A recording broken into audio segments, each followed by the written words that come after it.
Top of the hour. We are recording. Sweet. All right. Thanks a lot, guys. Have a good one. Thank you. You You too. too. Thank Bye. you. Mhm. Hi, Tracy.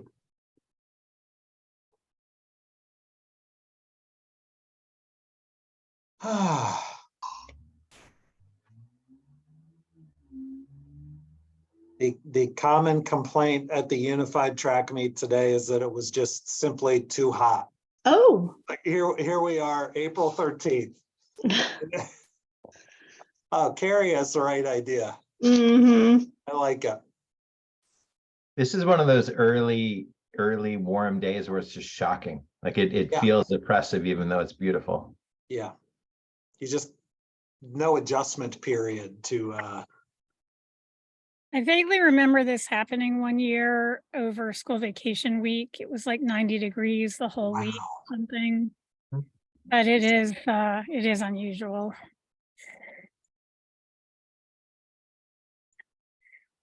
I think It's- Curtis is going to come to us from his desk too. That's my prediction. From his deck. I feel like he is a good spot to do that. Who's that? Jose, I Oh, think. yes. I would mean- say Jose will be joining us from the deck. What do you think, Julia? That's how he did. How he rolls. Yeah, absolutely.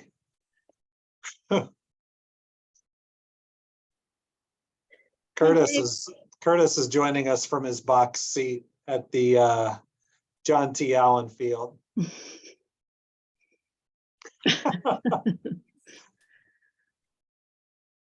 Hi, We Jake. talked to someone else during the track meet at Taconic yesterday, and wow, was it noisy in a good way, right? Oof, yeah, but those track meets during certain periods get cacophonous. It's yeah. Hi, Ursula. Hi.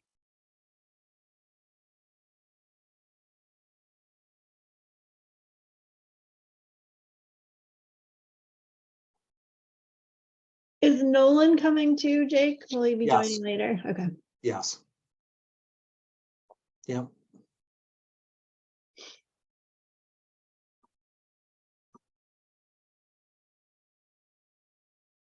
And if he doesn't show up, there may be a deeply, deeply disappointed group of sixth graders and parents who have worked their fingers to the bone to fundraise.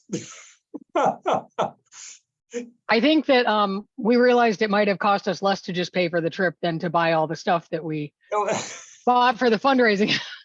I have, But isn't that how it goes? I have it's a all good. feeling you're one of the 20% of parents that would have been cheaper to pay for your Yeah. child and 3 other people's children than to. But it's fun and they enjoyed it, so it's all good. Very nice. Very nice.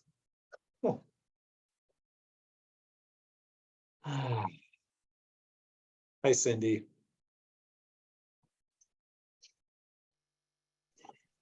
Let's see if I'm right. I'm so excited. Wait for that camera to come live. I know. Where? Oh, yes. Hi, Jose. Hey, everyone. I was hoping you were coming to us from a outside location. Yes, I think one has to take advantage. Absolutely. I'm on my phone, so I'm running from outside location to outside location. Which location are you at, Jose? In front of my house. Oh, I'm running from the baseball field to the soccer field. Oh, Oh, God. I think Curtis is near you, I have a feeling. Yeah, I'm over at the lacrosse field. But when it's time to annoying come literally in, everyone because I have no earbuds. just come by my window. It's open. Let me know you're here and I'll zip down and open the door. Thanks. I'll be at a different part of town by then, but thank you. Oh, all right.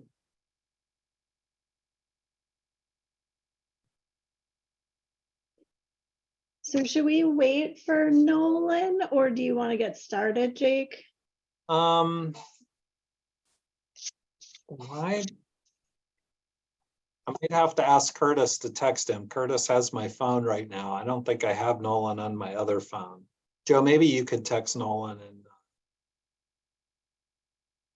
Just did. Thank you.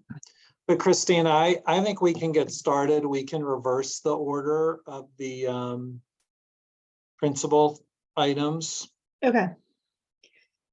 Oh, There he and is. look, there he is. Okay. All right, let's get started. I would like to call the Mount Greylock Regional School District School Committee to order. It is Thursday, April 13th, 2023, 6 p.m. We are meeting remotely via Zoom from all sorts of locations in Berkshire County, apparently. Thank you, everyone. The meeting will be broadcast on WillieNet TV channel 1302 in Williamstown, and it will be posted to the Mount Greylock Regional School District YouTube channel within 24 hours of completion of the meeting. If I could call the roll, I'll call your name. If you could say here, Julia Bowen. Here. Jose Constantine. Here. Curtis Elfenbein. Here. Carrie Green. Here. Ursula Malloy. Here. Steve Miller. Here. And Christina Connery. I am here. Thank you. At Mount Greylock Regional School District, our mission is to create a community of learners working together in a safe and challenging learning environment that encourages restorative-based processes, respect, inclusive diversity, courtesy, integrity, and responsibility through high expectations and cooperation, resulting in lifelong learning and personal growth. Carrie. I was wondering if I could request an agenda reorganization and just request that the superintendent's presentation come before the policy work. I have no problem with that if everyone else is In fact, agreeable. sorry, I would say like right after the principal updates. I think that's the better place for it in general. I forgot to say anything during the meeting we had. Is that okay? Is that amenable with everybody? Fine here. Okay, sounds good. Jake, is that okay with you? Great. Okay, so first up on the agenda is public comment. There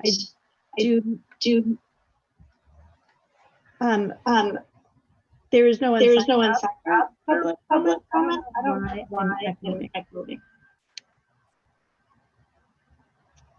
Christina, I would like to make a comment. Okay. So my name is Tracy Levine. I am a resident of Lanesboro, and I am a first grade teacher at Williamstown Elementary. And I wanted to speak on school choice. Each year our district votes on whether or not we would like to participate in school choice. And it's usually regarded as a good decision to vote in favor of participating. And I believe that our schools offer a great alternative for families within our area who seek spots in a school district other than the one in which they reside. And I share that same belief wholeheartedly, and I support our district's choice to participate in the school choice program. When accepting applicants into our schools, I know that often priority is given to applicants who already have a sibling within one of our 3 schools. And as an employee in the district, I would like to see possibly the same consideration given to children of teachers or other staff members at each school by making school choice slots available for children of staff members. You would be showing support to those who come to work each day to do what they love, which is teaching our students to love learning and supporting them in any and all ways possible. So I hope that you will give some thought to making it a benefit to employees to allow their children to attend one of our schools in which they are employed. And as a parent and employee, I am once again, for the 3rd year in a row, seeking school choice slots for 2 of my children. And I would really appreciate the opportunity for them to come to Wes and just be able to come into work with me each day. So just wanted to make that comment, and I thank you for your time. Thank you, Tracy. Okay, would anyone else? I don't see anyone else from the public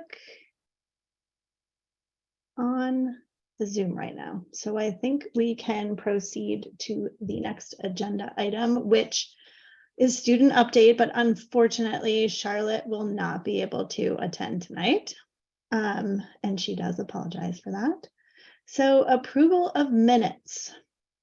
Would someone like to make a motion to approve the March 23rd, 2023 special school committee meeting minutes? So moved. Harry moves. Do I have a second? Second. Was that you, Julia? Yes. Okay, Julia seconds. Any discussion?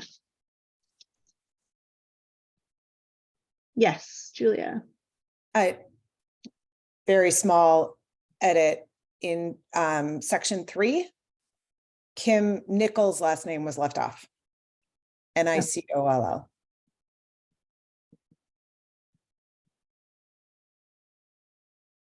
Okay. Thank you. Anyone else?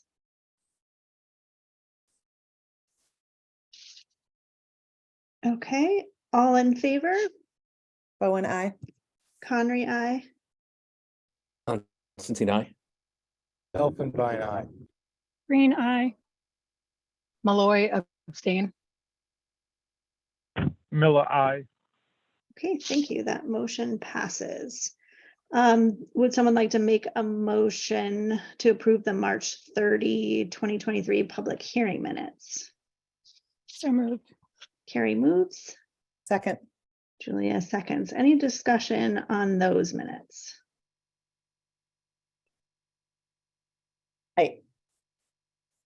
For the record, in section, the public comment section, now Kim Nichols' last name was just misspelled.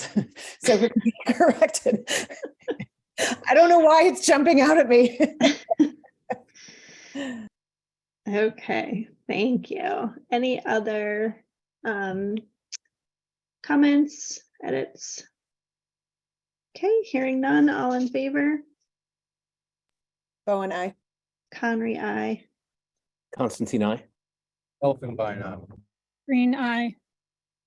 Malloy, abstain. Miller, I. Okay, that motion passes. Thank you.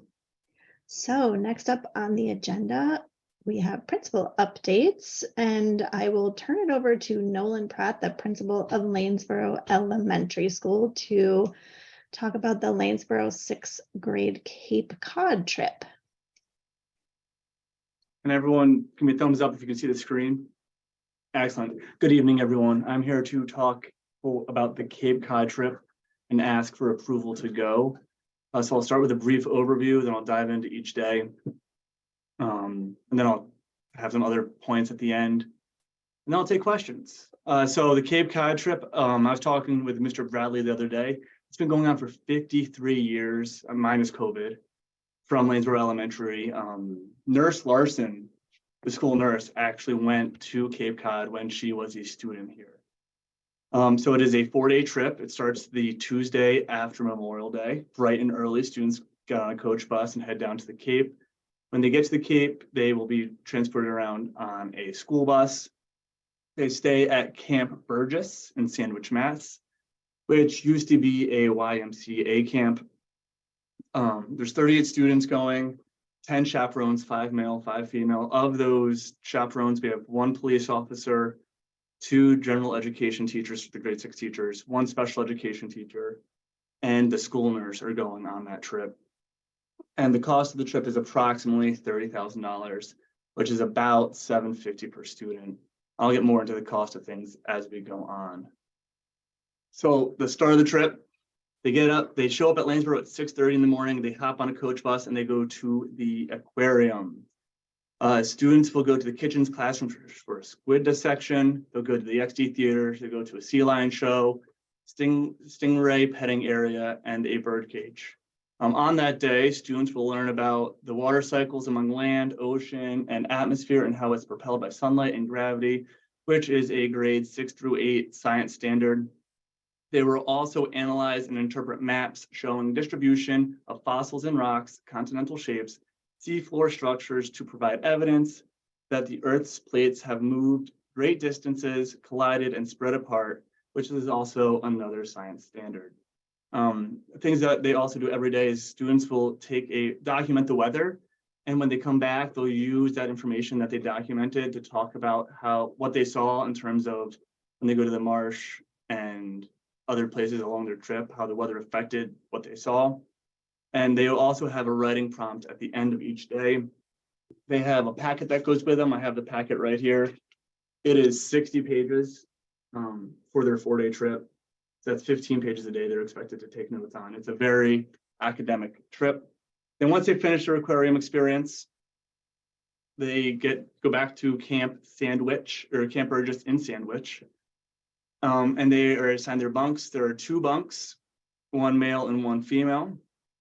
Each bunk will have 5 chaperones. And if we had a student who was questioning their gender, to best support that student, we would ask what bunk they preferred and put them into that bunk. So the second day of the trip starts bright and early, 6:30, right? That's an early morning for most of our students. And they will go to the Long Pasture Wildlife Reserve, and they will investigate marsh tidal flats in their time. And the standards that I cited before, water cycles among land, ocean, and atmosphere is propelled by sunlight, they'll cover that standard.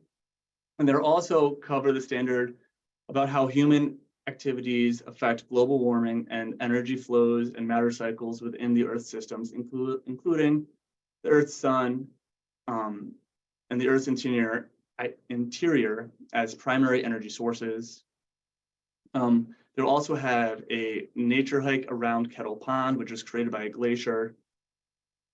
And then that night, they will have the Whale Watch Naturalist presentation, which will talk about all the science behind whale watches, their life cycles, and all that stuff. And then the next day, the students go on the Whale Watch, which is, I believe, I've never been on the Cape trip. I've never actually been to the Cape, but the Whale Watch is the highlight of most of the students' trips.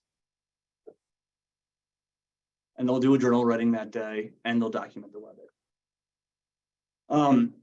So Thursday, day 3, it's the Whale Watch day. They do the whale watch. They get to see the whales. They know what whales they can see from the night before. And then they go to Race Point Beach, where students will learn the water cycles of the ocean and atmosphere and how it's propelled by sunlight, gravity, understanding energy flows, the standards that I've been stating the entire time. And they'll talk about the maps and plate tectonics. They'll do their science writing. They'll do their weather report. And then they'll do a good bag activity and move on to the next night. That night they load their luggage because they have a bright and early morning. They wake up at 6 on Friday. Last day of the trip, you have to wake up the earliest. And they're all packed up except for a day bag. They go to Plymouth. They go to the Mayflower, which are social studies things that are not in the grade 6 social studies. I think there would be grade 3 social studies, but it's still a great experience to hit on the way home. And then they complete their weather report and they arrive tired at Lanesboro Elementary School Friday night at 5 o'clock. So that's the trip. We've done a ton of fundraising, especially the last 3 months. There's been a huge drive for fundraising. We have raised $15,000 for students to help reduce the cost per student. We've done a magazine sale, candy bars, corporate sponsor letters, Dine to Donate, flower bulbs, penny wars, which raised over $2,000, a dance-a-thon, a basketball staff student game, which raised over $2,000, trivia night, parent-led raffle. We have a dance-a-thon for grades K through 3 coming up. And we have, there's one other thing coming up. Then we're just about wrapped up in terms of fundraising.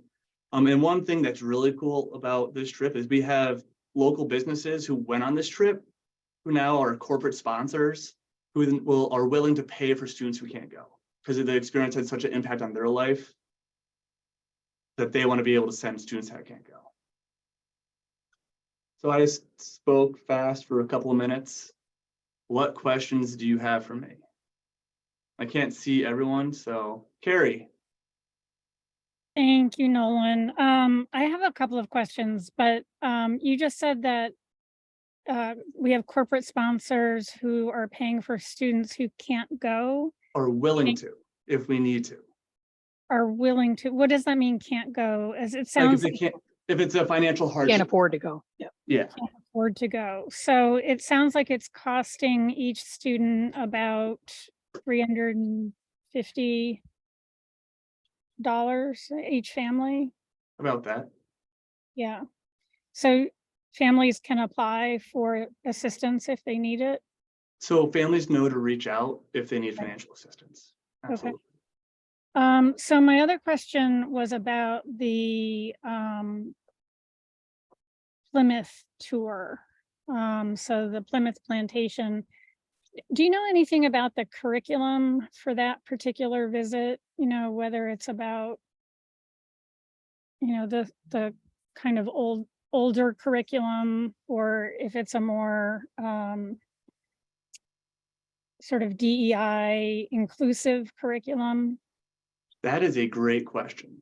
I do not have the answer to that question, but I can say that the grade 6 is piloting a new curriculum that's artifact driven, and going to these places will allow them to have access to those artifacts. I can't say much more about the actual curriculum of the tour. That is a really good question. Harry, and you can certainly look online. My understanding from conversations with another group of educators about this, it is no longer Plymouth Plantation, it's the Plymouth Pawtuxet Museums. And it is a curriculum that is more reflective of the actual history rather than the sort of Charlie Brown Thanksgiving special version of Thanksgiving. Okay, thank you. And then my last question was the Mystic Aquarium. Is that the Mystic Connecticut Aquarium? So they're stopping there on the way to the Cape, right? Yes. Okay, thank you. Ursula. Hey, Nolan. So thank you so much for everything and all the planning going into this. I'm, as you know, one of the parents with a student going on this trip, so we're really excited. And I'm so glad that it's back. As you mentioned, it's a rite of passage. And I didn't grow up around here. I grew up in the Boston area, but we also had a Cape Cod trip for a week in 6th grade, you know, probably very similar. So it's just really cool that a lot of Massachusetts towns wind up doing this kind of thing. So thank you. I just wanted to say how excited we are. And a question I had for you was, you just mentioned that families knew to reach out. I was just curious. I hadn't heard anything about that, and obviously I'm not looking for that, but students who you think might, had they been individually approached, or like, So it's been. are you sure that they know? I guess that's what I'm getting at. Yeah, Are you sure that people know who might need that? We've been working with the families that. Okay, that you Yeah, think might, okay, Yeah, on an individual basis. okay. I was just curious how that was working. Thank you. No problem.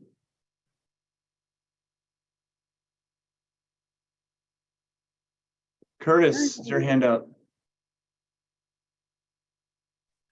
Hi, I just wanted to say real quickly that I went on this trip in 6th grade about a million years ago, and my older brother went on this trip, and both of them, well, my eldest got to go on the trip, my youngest, it was COVID. And this trip is a fantastic opportunity for students. It always has been. And that's the end of the first half here at the lacrosse game. Greylock leads 11-0. But I just want to say that this trip is fantastic opportunity for our students, and I'm so glad that that tradition continues. Thank you for putting in the work to make it happen.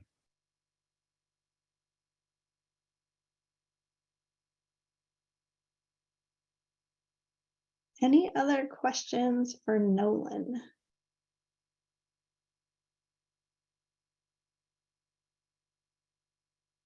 Well, thank you, Okay. everyone. Hearing none, would somebody like to make a motion to approve the Lanesboro sixth grade Cape Cod trip, May 30th through June 2nd? Ursula moves. I think I was muted. I'll make the motion. Ursula I'll moves. Do I second. have a second? Curtis here. seconds. Any further discussion? All in favor? Oh, and I. Conry, aye. Constantine, I. Elfenbein eye. Green eye. Malloy, aye. Miller, I. Thank you. That motion passes. Thank you, Nolan, for the presentation. Thank you, Thank you. everyone. Okay, next up for principal updates, we have Jake Schutz from Mount Raylock Regional School. Can I ask one thing before you move on? Sure. About, wasn't there something on the agenda about, oh, I'm sorry, that's MGRHS. I thought the behavior was tied to the Cape Cod trip. I'm sorry, my misunderstanding. Okay, No I thought it was worries. still Nolan. Okay, wish it never mind. was. I made an assumption. Sorry, go ahead. No worries. So Jake will be speaking about the Mount Greylock Regional School behavior expectations. And Christina, Jake and I are going to tag team. We've done this together, approaching it from sort of a district perspective, but really with a focus on Mount Greylock, and really just to set the stage for Jake to walk through some of the slides. You know, we have had some challenges this year. This is our first full year kind of back to what we would generally consider, you know, quote unquote normal, as is evidenced by the exciting return to the Lanesboro Cape Cod field trip. And it's clear that there are some students who, during very formative, crucial, transitional developmental years, were doing school at home, some of them sporadically in front of a computer screen, rather than doing school in a highly socialized environment of a school. And we certainly, and anybody watching this later on down the road will understand, this is no secret to anybody. We've had some behavioral struggles in all of our 3 schools this year, and just wanted to sort of encapsulate where we are with it. Particular focus tonight on Mount Greylock Regional School, but also working in some information district wide. And with that, I'll let Jake move on. Thanks, everyone. Thanks, Jake. Thanks, Jake. Good evening, everybody. So I'm just going to jump right into it. If you're not looking, if you're walking around, don't worry about it. I'm going to pretty much hit everything on the slides. So for our behavior expectations, everything is in our handbook. Here, there's a link to our handbook. Our handbook is also posted online on the website. Our expectations are meant to assist and work to ensure safety of our students, our staff, to promote learning, to promote fairness, justice, and equal opportunity, and to strike a balance between good for the individual and good for the larger school community. Behavior expectations extend to the campus, school grounds, the fields, the buildings, the buses, in addition to all off-campus events, whether that's athletic, extracurricular, whether it's the Cape Cod trips, and any sort of events like that. Also off-campus behavior where appropriate, such as bullying or online cyberbullying, when the impact of that behavior is carried on to campus. That is a case that also falls under our behavior expectations. So some of our responses to student choices that violate those expectations. This is a little snippet right from the handbook. The handbook, everything follows a progressive response. So the progressive student support and response guidelines, the following measures are intended to advise and guide students and staff regarding their behaviors that fall below our school community's expectations and possible responses to such behaviors. The suggested interventions are organized through three functional areas: academic, social, emotional, and behavior. They're and in the handbook, they're identified and listed in there. You can take a look at them on page 44. But those interventions range from staff or teacher redirection and intervention. It could be proximity. It could be a verbal prompt, a reminder, to administrative interventions. They generally follow a progressive response. There's a progressive response matrix that's in there as well, sort of if this, then that, and which acts as a general guideline. But there's always a but there are, and there should be, customized responses based on multiple factors and nuances of the situation and the students involved.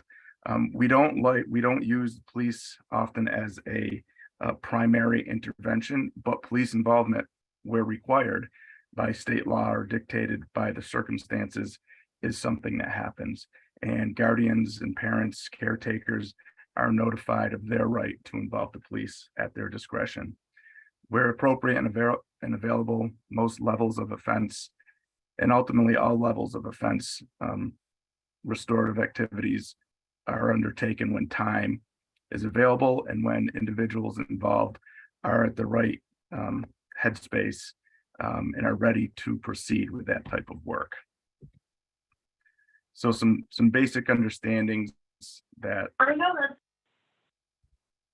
Oh, I'm sorry. Does someone have a question? Okay. Oh, so some basic understandings. So we are a public school. So every child, every student who lives in our communities has the legal and established right to be here. So in fact, their caretakers, their parents and guardians can and are charged with and can be charged with a failure to send if their children are not coming to school. So this public school exists not only as a right, but as an expectation for our students, the person or people raising them in the community in which they live in. We have a moral and ethical obligation to serve every student to the best of our ability.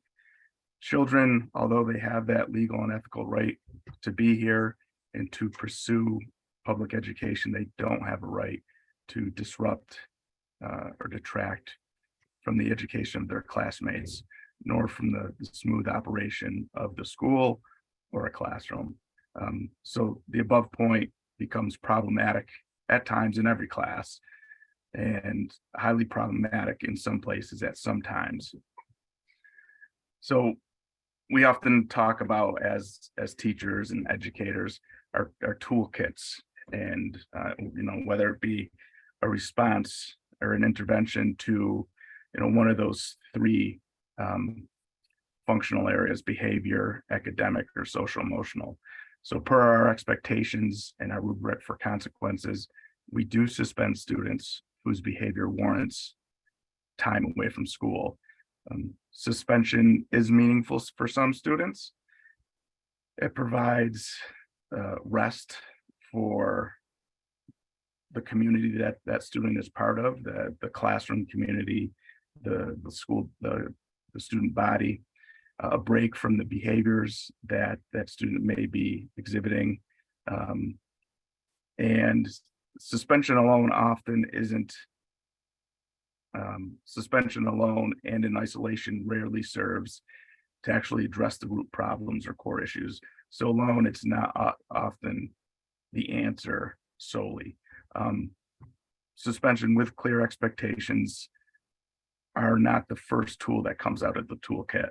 Oftentimes, there's a plethora of actions that have been taken, of interventions, whether it's from teachers, from instructors, reaching out to families, problem solving, using social workers, restorative practice, coming up with safety plans and agreements. Suspensions as an immediate. Oh, let's see, I missed 2 points here. Progressive consequences and conversation. The student support centers in detention. Suspensions and deeper interventions, including court-based via non-criminal and criminal referrals. The court does have some restorative practices and programs that they use, including the Northern Berkshire Community Coalition resources. Suspensions as an immediate effect, pause for thought time periods. The casual, so for example, the casual and regular use of some bias-based language will be enhanced via the school handbook to create immediate effect suspensions at the end, at the culmination of an investigation where warranted. This will be an upgrade from what currently happens of a consequence to be more of a deterrent, but more importantly to support targets and victims of outright verbal aggression and verbal violence. So talking about this toolkit, developing a toolkit that serves everyone better, building better, stronger, more communicative partnerships with parents, guardian, caretakers, building a more trauma-informed staff with the superintendent's office, the district office, the entire organizational structure through the principal's office in all 3 schools, building better structures within the schools to support students whose behavior is indicating that more support is needed. So that's regular education and special education, investment in counseling, behavior, and administrative supports. And I think Jake was gonna take it over at this last bullet and bring it home. Yeah, So thank I you. don't want to steal your thunder. Thank you, Jake, for allowing me the thunder. You know, you're very aware, school committee, because you have allowed these investments over the past few years, primarily via COVID federal grant monies that we are scrambling this year to keep all of these in place. We do have a social and emotional learning class at Williamstown Elementary that are new this year, thanks to the vision of Principal Sheehy and some folks up there, and Jamie Elder that teaches that course. We also have a behavioral specialist at Williamstown Elementary. We have a full-time social worker joining the full-time school psychologist at Lanesboro Elementary School. Once again, because we need to support better interventions and build a bigger school-based toolkit to help students that are struggling with the academic piece, but not because of any academic difficulty per se, but because there are social and emotional and behavioral challenges that get in the way of really releasing their academic capabilities. And then at the middle and high school, we do and are maintaining an additional school social worker. We do have the student support center that's fully staffed. We have a middle school dean, which is a very strategic investment we made last year, just based on previous 2 years of data about what we would be looking at in our 7th and 8th grade. And we also, pending our ability to find the people to staff it, is creating some very, very specialized behavioral programming within the middle and high school that will respond to current needs of students that are at the middle and high school, particularly students on IEPs, but also ultimately allow us to have students come back from out of district placements that have them leaving their homes in Williamstown and Lanesboro at very early hours of the morning, going on a lengthy ride to get to a school that's not in their hometown with their friends, with their support network. And we are continuing to pursue smaller variations of that work at the elementary schools as well. It seems pretty clear that in terms of actual programming, particularly for students and some students on IEPs.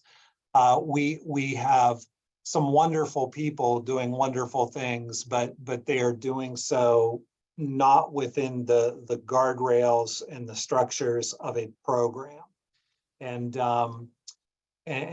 those investments made in all three of our schools will certainly serve us better, financially and in terms of efficiency over the years, but most importantly, it will serve our students better and let kids whose families chose to live in Lanesboro, chose to live in Williamstown, the schools being a part of that choice, friends and neighbors being part of that choice.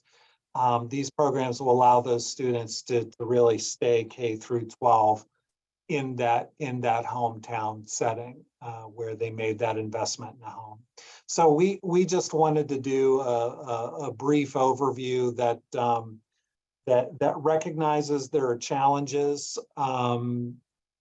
and in some areas deep challenges, and that we are constantly and consistently working to address those challenges and create a better school for all involved, not only the people at the center and creating the disruptions, but for the people that they are keeping from fully exploring their full capabilities because of the distractions and teacher attention going to behavior rather than academics. So happy to have any questions or comments. Julia? Thank you, both Jake and Jake, for that presentation. I appreciate a kind of chord it seems you both struck around balancing the rights of the victims, who people always think about, but also balancing the rights of the student perpetrator, who is often a student in need as well. And so I appreciate that balance that I heard in what you shared. I also really appreciate that it's difficult to address this topic with any degree of specificity, because of course, every situation is private that you would ever have to investigate. So while I'm sitting here saying, I wish I had an example of that or an example of that, I recognize that's very challenging. So my question is, it is, I can imagine I've got a couple different questions, but I'll start with this one. Your need to respond to situations can just, end up feeling a little bit like you're moving on from one to the next, one to the next. And I'm wondering, and I'm aware from other schools, at least, that it is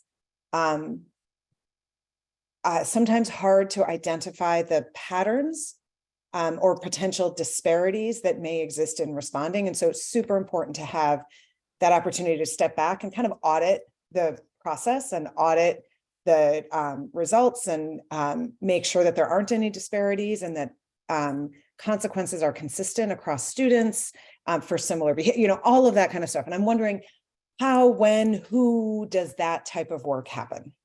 This is one I can give you a specific example of a time that happened, although it happens in an ongoing way. Last year, after the budget was kind of done and the school committee had done its work, I'm not sure if we had gotten to town meetings yet or not. We sat down, Jake and myself and some other folks from Mount Greylock, and really looked at the data of disciplinary data, when things were happening to whom. And that's where that dean's position came from, through a redistribution of resources, is realizing that we had a grade level that the data indicated needed different, and in the end needed more. And when we look at that data, there's lots of different ways to examine it. I mean, one of the primary lenses that we put into the microscope is that of equity around students with disability, around are there racial disparities, are there gender disparities, are there you know, the disparities that can weave their way through that are based on economic privilege or lack of economic privilege. So we do that in a pretty consistent and ongoing way. And you know, one of our identified touchstones on this is that students on IEPs, you know, one of the lenses of diversity and equity that we would look through.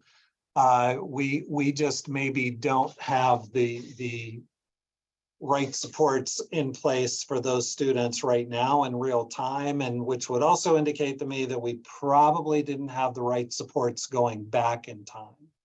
That's not to say there weren't supports there, and that's not to say the supports were not provided by high caliber individuals who cared deeply, but it still might not have been the exact right type of support. So those data dives are ongoing by Jake and his team, including the counseling team and the counseling staff, and then with our involvement where appropriate.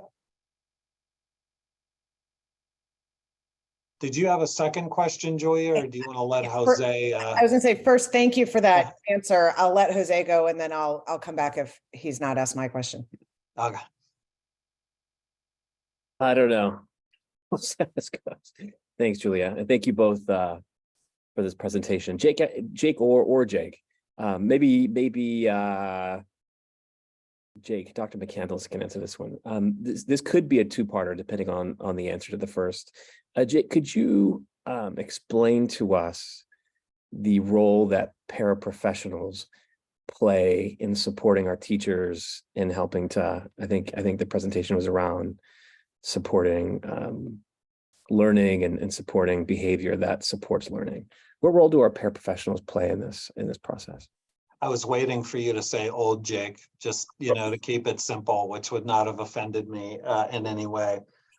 You know, for going up to like 30,000 feet, one of the primary purposes of a special education program in a pre-K through 12 plus setting is to build a student that is as ready as possible for as much independence as possible upon graduation or transitioning into an adult supportive setting. So, you know, if you even in the laws going back to the establishment of special education in America, the one of the foundational purposes is to build independence, but independence gets built through supports and an appropriate and gradual reducing of supports where needed. So a paraprofessional in a you know, in a preschool and a kindergarten setting is a very different role in many ways than like in a fifth or sixth grade classroom or in a middle school classroom or in a high school classroom. There are in some cases very vital life functions that are supported by paraprofessionals, even things like eating and drinking that are supported by paraprofessionals. I can give you an example at the yeah, middle. please jump in. So when a paraprofessional is in a classroom, they're there for a specific reason to support a specific student. And that student has specific, you know, goals and objectives that call for that classroom para support. So that even though the para may generally support, you know, behavioral management in the classroom by being another adult, and correct me if I'm wrong, I thought this is what you're getting at, but you know, the teacher is you know, in charge of the behavioral management in that classroom. Not necessarily the paraprofessional, because they're tasked with something very focused. So oftentimes, based on their relationship with the teacher, their just experience, their contribute to that management is just sort of like their presence.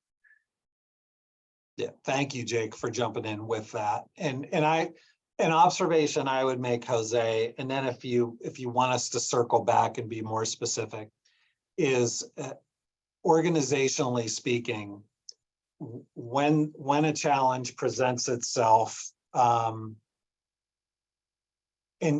easy solution is to say, let's insert another person into the equation. That's insert a you know, a lot of times that does happen to be a paraprofessional. And unless there is a really specific purpose driven by the goals within the IEP, which Jake alluded to, that paraprofessional is supporting and then is capable of supporting, it's really easy to have, I'm not saying this is necessarily the case, but I've seen it in almost every organization I've served. You go down that pathway of solution enough times and you wind up with a lot of grown-ups, and sometimes a disproportional number of grown-ups to the number of children. And it's still not solving the problem, but now you have an employee. You know, now you have an employee. For some students, paraprofessionals are the absolute answer. In some cases, the data pre and post paraprofessional, it is not necessarily the answer, but it is a quick answer. Thank you, Jake. And Carrie, I just apologies for asking the second question, but it follows from the first. And Jake, I think your answer to this upcoming question was implied in what you just said. You know, we are scheduled to lose 8 paraprofessionals across the district in the upcoming fiscal and academic year, 6 of whom are going to be lost at Williamstown Elementary. And I think, and I'd like, you know, to give you a chance to make that explicit. The loss of those 6 paraprofessionals is not a concern with regards to being able to support learning or to support the behavior that then supports learning. Is that correct? Yeah, I don't want to disrespect the work that these folks do because they add value in many ways. But we're returning to the number of paraprofessionals that we had at the beginning of this school year. We have students that are moving from Lanesboro Elementary into Mount Greylock. We have people graduating, finishing up their programs. And so I wouldn't necessarily, I hope this gets to your question and I'll get a little more specific, but I wouldn't necessarily equate the loss of those positions that, my opinion, are Band-Aid solutions that were, okay, we don't know what to do, let's post for a paraprofessional. We at the same time, I think probably have a paraprofessional position across the district or 2 that are actually unfilled and have been unfilled for the whole year. And we found in those cases better solutions than hoping that we get an excellent person to come in and work with them.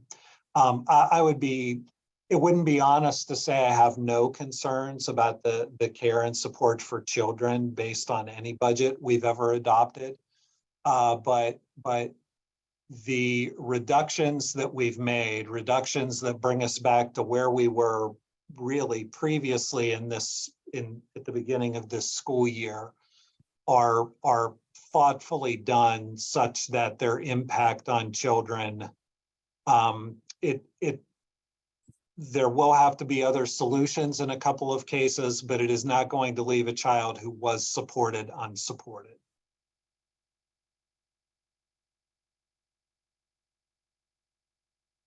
Carrie, Jose, I hope we got to thank you. that. Yeah, thanks, Jake. Carrie? Julia, you had another question though. Do you want to go first? No, you can go. Okay. So Jake Schutz, I think you made a comment that went by quickly for me, and I just wanted to clarify with you. It was something about changing the response to bias, the use of biased language. Did I hear that? Can I jump in on that, Carrie? Yeah. If you don't I mean, mind. it's up to Jake Schutz. Jake, may I leap I in? think I'll allow it. Go ahead. Yeah, thank you. Thank you, Sure. young Jake. Yeah, you did hear that correctly. Currently our response to bias-based language, and I think even using that language to describe it is true, but also problematic in that I don't think that language hits hard enough on the impact. There are some young folks who are, I'm sorry if I sound like a 90-year-old curmudgeonly person here. There is some use of language, particularly in the middle and high school, and it's every middle and high school in America. There's some use of language and of particular words that every single child in that building is old enough to know better. And they have heard it multiple times throughout their school career that those are words that simply do not come out of your mouth. And I am occasionally, as I was within the last 2 weeks, just utterly taken aback, even though I've been an educator for almost 30 years, utterly taken aback by the casual use of some language that to me, and I think most reasonable people, is some of the most historically charged hateful language that an individual, whether they're 5 years old or 100 years old, could utter. And once again, seeing the impact of that on a teenager in this case. Right now, our bias-based on the adopted sort of spectrum of disciplinary options, bias-based language is a day of in-school suspension. You know, once the investigations happened, once it's been proven. I am firmly of the opinion, even though I think it brushes pretty squarely up against state law and new state regulation. I will go back to my early days of being a teacher in Virginia, when there were a few words that if you said them out loud, you were not seen again in the school for 3 to 5 days. It was not even a conversation. It was those words are charged enough and packed enough that you need to be somewhere else and you need time to consider that something that took you a quarter of a second to say may take the individual who was the target of that word days and weeks and months and years to recover from.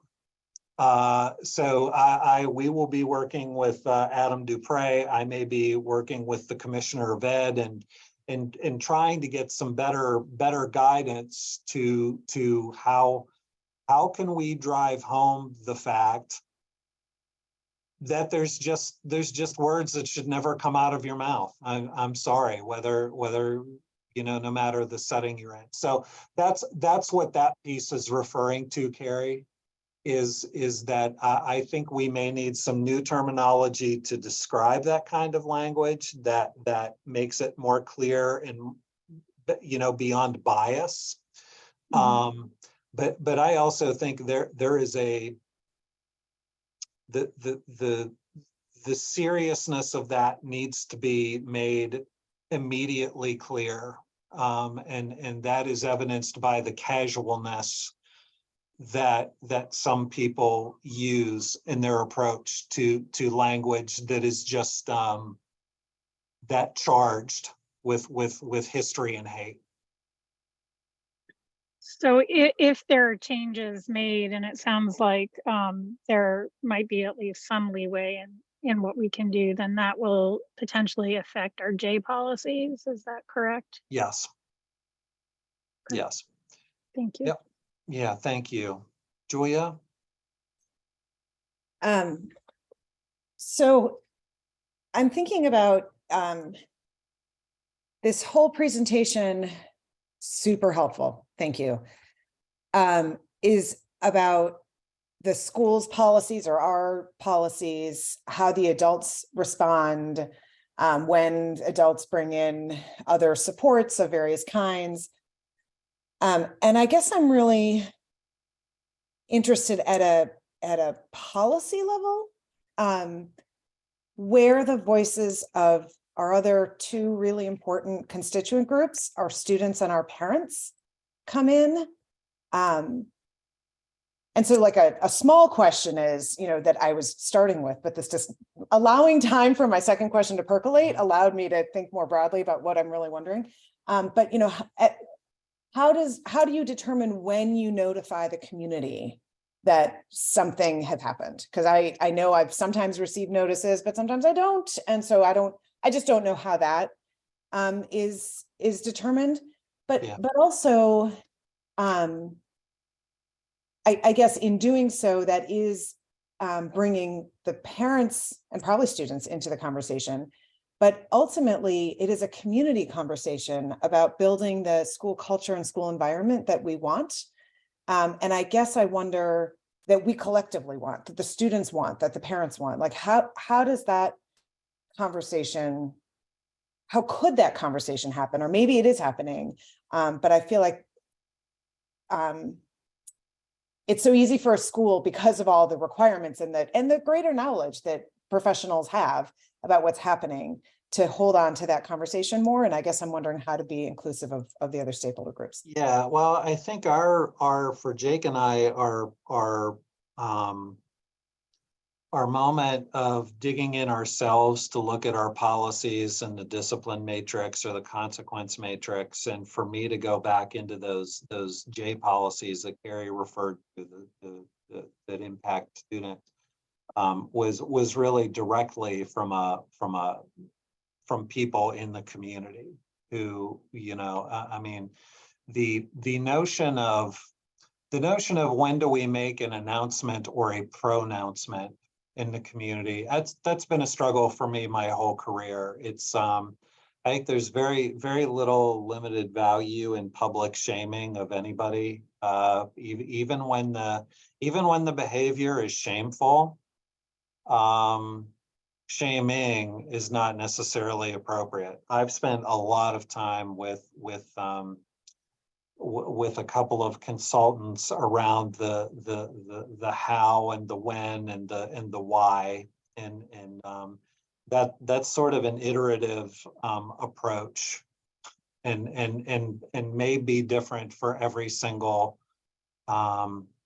incident based on what the target's fan, what the people closest to the target and supporting the target want. But I can tell you our stepping back to take a look at what our policies and practices came directly from a family and from a student, around, from a conversation with a parent, and ongoing conversations with parents, and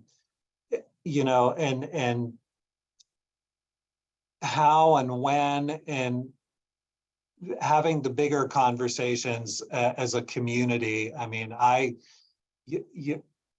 one way to look at it is the way you presented, that here's what the community wants from its schools and expects from its schools, and that's a bigger conversation. I would tend to, the older I get and the more I realize I don't know, because I think I'm getting wiser, at least that's what Joe tries to convince me of when I am in despair, is the school pushing out to say, community, you need to have some conversations too, because the students that come into our community, our micro community as a part of the macro community, are coming from the bigger community. So there's the number of times that Jake Schutz, the number of times that Cindy Sheehy, the number of times that Nolan Pratt or any of us are taken aback, because we work as hard as we can to control what happens in our community. We have very little control over the external community. So I don't know the answer to your question, but exploring it together has some real merit, because I think it's probably the only way to get the larger communities we really desire and the school communities within those larger communities that we desire.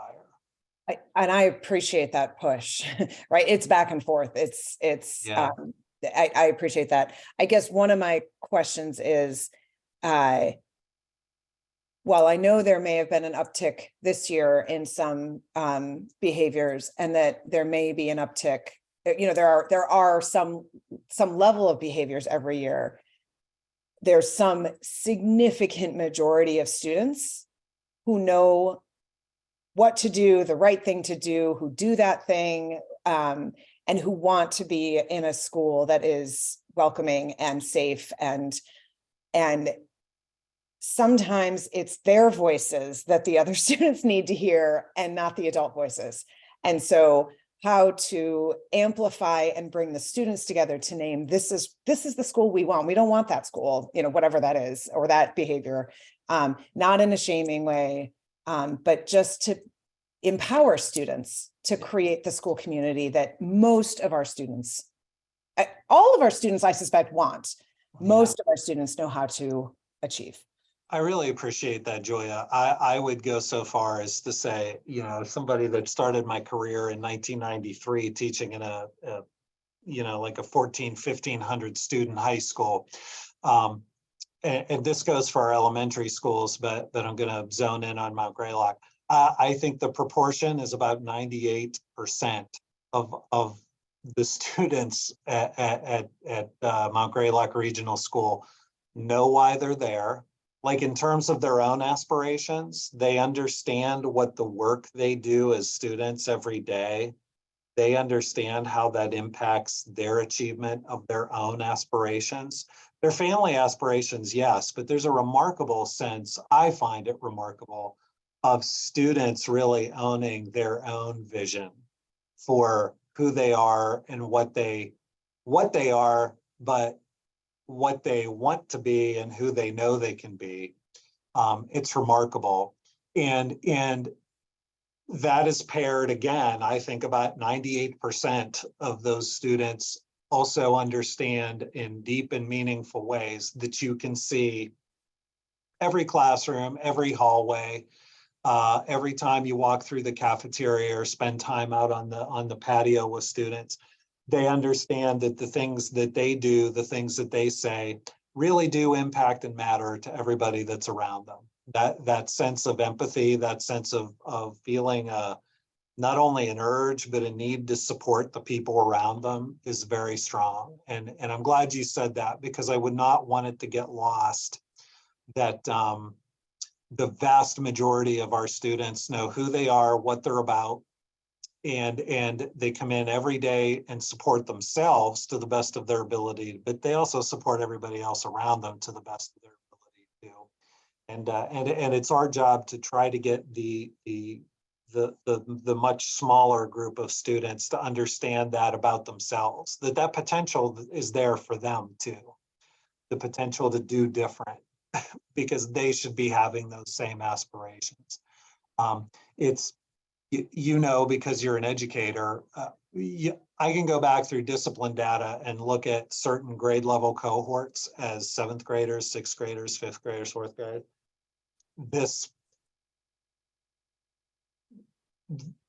There's been some challenges present that I think we need to look and say, how do we do better for the next group of kids that are going to be coming through?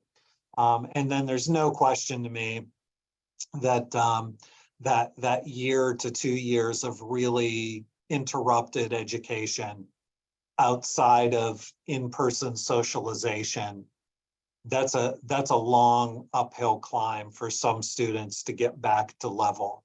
It really is. I'm embarrassed to say it, but I'm kind of taken aback by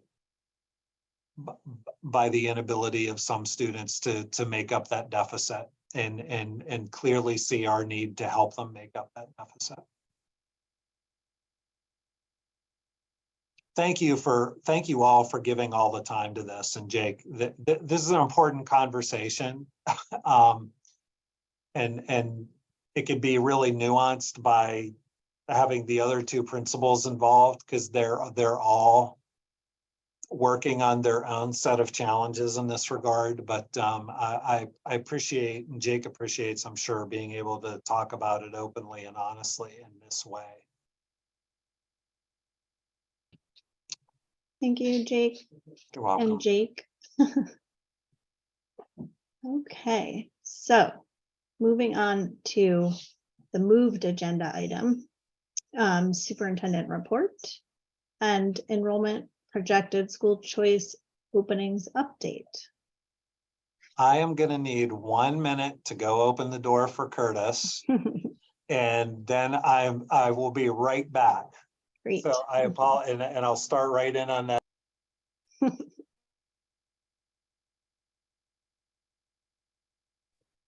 While we're waiting for Jake to walk up and down a hallway, Greylock wins 18-0. Varsity and JV lacrosse girls teams continue to be undefeated. Go Mounties.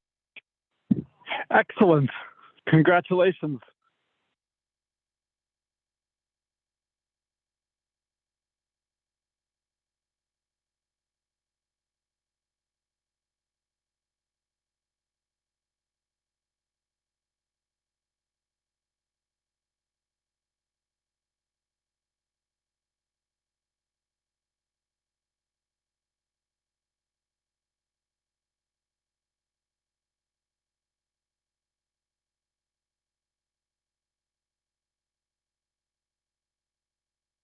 Thanks for that time, and I'm sorry that you have to hear more of my voice here tonight. I will try to get through this relatively quickly, but thoroughly, because it's important. This is kind of anticlimactic, because the last slide is going to say essentially that I'm going to urge you to do nothing, because that's the legally appropriate response if we wish to continue in the Commonwealth School Choice Program. And we have about 2 more weeks to respond to the state with a yes or a no. And so I thank you for letting us do this tonight. But it's also quite appropriate to take a look at this in the context of budgeting, in the context of the school district and schools we're working with. Some of this, in fact, most of this, those of you that have been on the committee for really any time at all, you know most of this, so I will go through this quickly, but this will be available on the school committee packet for anybody watching the meeting that would like to take a look at it, and I'm always happy to have a conversation with folks about this. School choice is part of the Ed Reform Acts of 1993.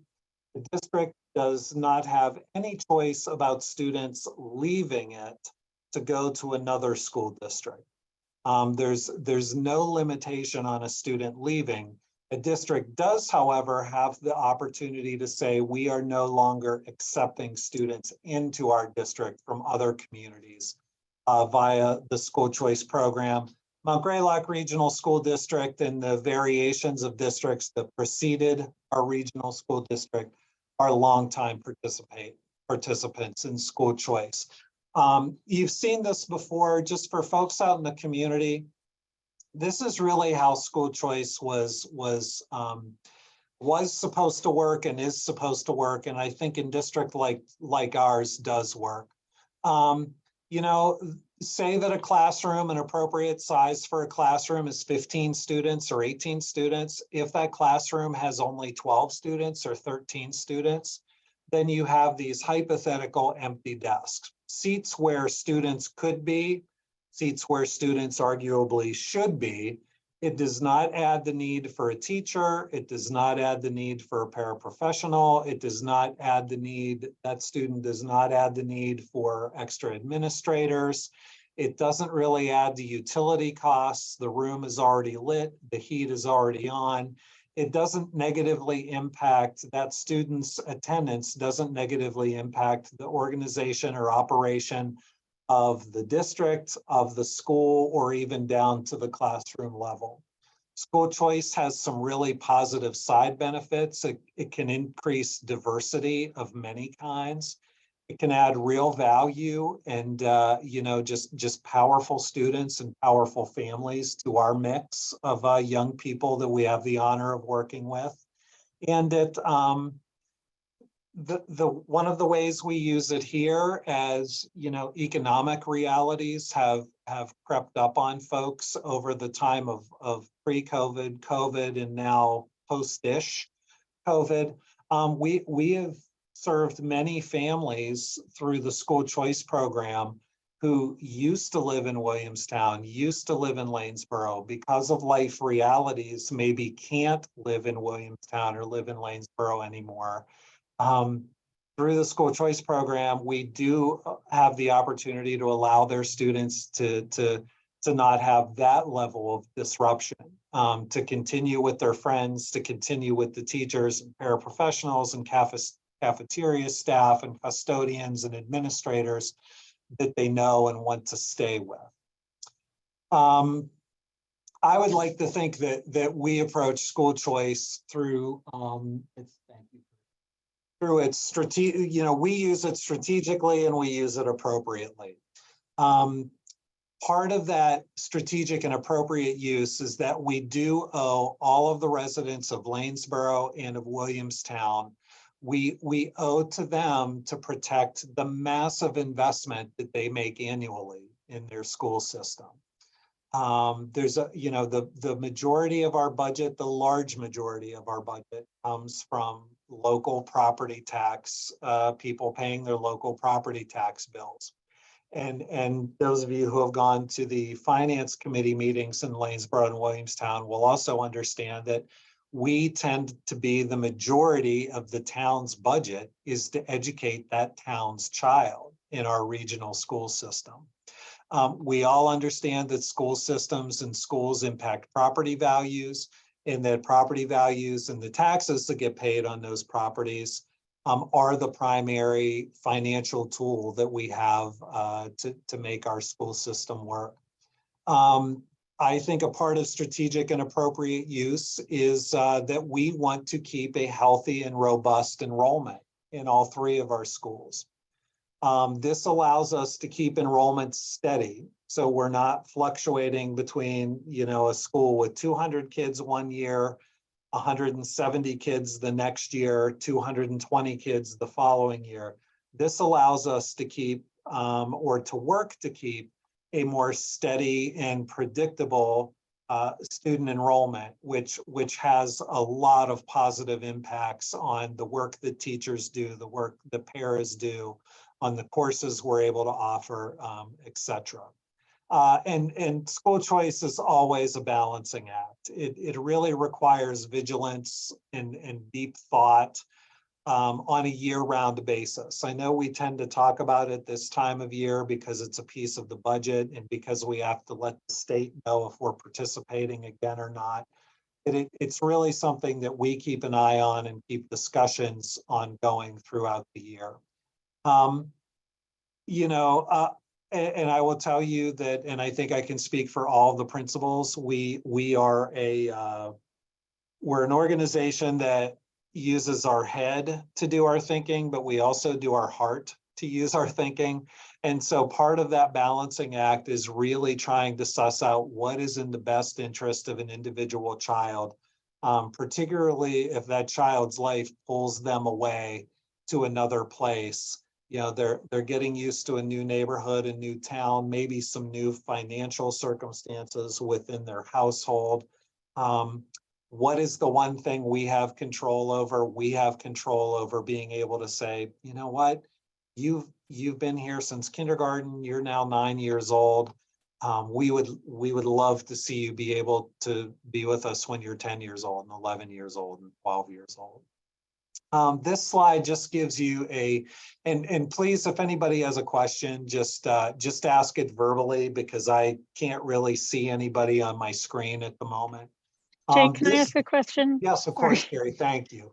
I was going to wait till the end, but this idea that, so I thought choice was a lottery, right? And it sounds like we have we can give preference within a lottery system. Can you just explain how that works? Yeah, I'm happy to. That's a great question. So the way that we're, I mean, at most of our grade levels, we wind up not having more. This isn't always true, but at most, we wind up having, if we have 5 spaces, we may have 4 applicants for the grade levels. Right now, the vast majority of our school choice applications are for kindergarten. These are folks that want their children to start in the Mount Greylock Regional School District. So the way that what I was discussing looks, and I'm glad that you asked that question because it's an important clarification. So if in December of the school year, your family has a change in whatever and needs to move, we do have a policy that says at the superintendent's discretion, that student can finish the school year in the school in which they started the school year. And then this certainly applies by state statute and federal statute to students who are without a fixed residence for really any amount of time. So we would say to that student's family, of course your children can finish the school year, and here's school choice paperwork if you're interested in having them return the following school year. And then those students do go into the lottery.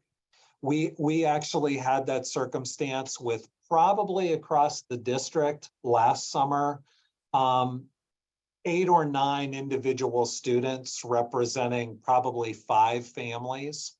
And we were able to accept all of those students back, along with the other students who had applied for school choice within the lottery, because the space was there within those classes. Does that make sense? It's there. Sure. There is, But what does it mean to give preferential preference to siblings, for instance?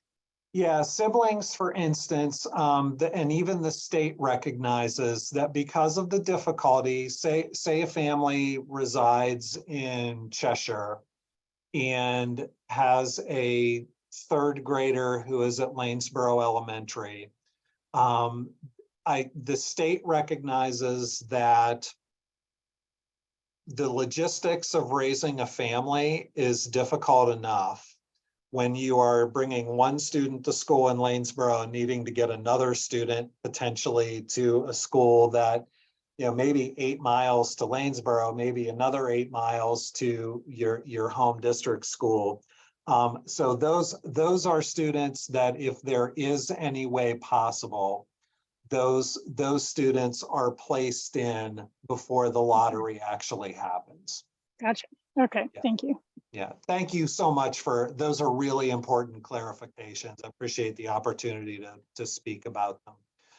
This gives you a look back to the school year 13-14 of how school choice has fluctuated in Mount Greylock Regional School District. Now, I believe, and Joe and Carrie and Steve and Christina can maybe correct me if I'm wrong, the FY 14, 15, 16, 17, and maybe even 18, which would be the 17-18 school year, not the 18-19 school year, are pre-regionalization. After the districts regionalized, you can see really a marked uptick.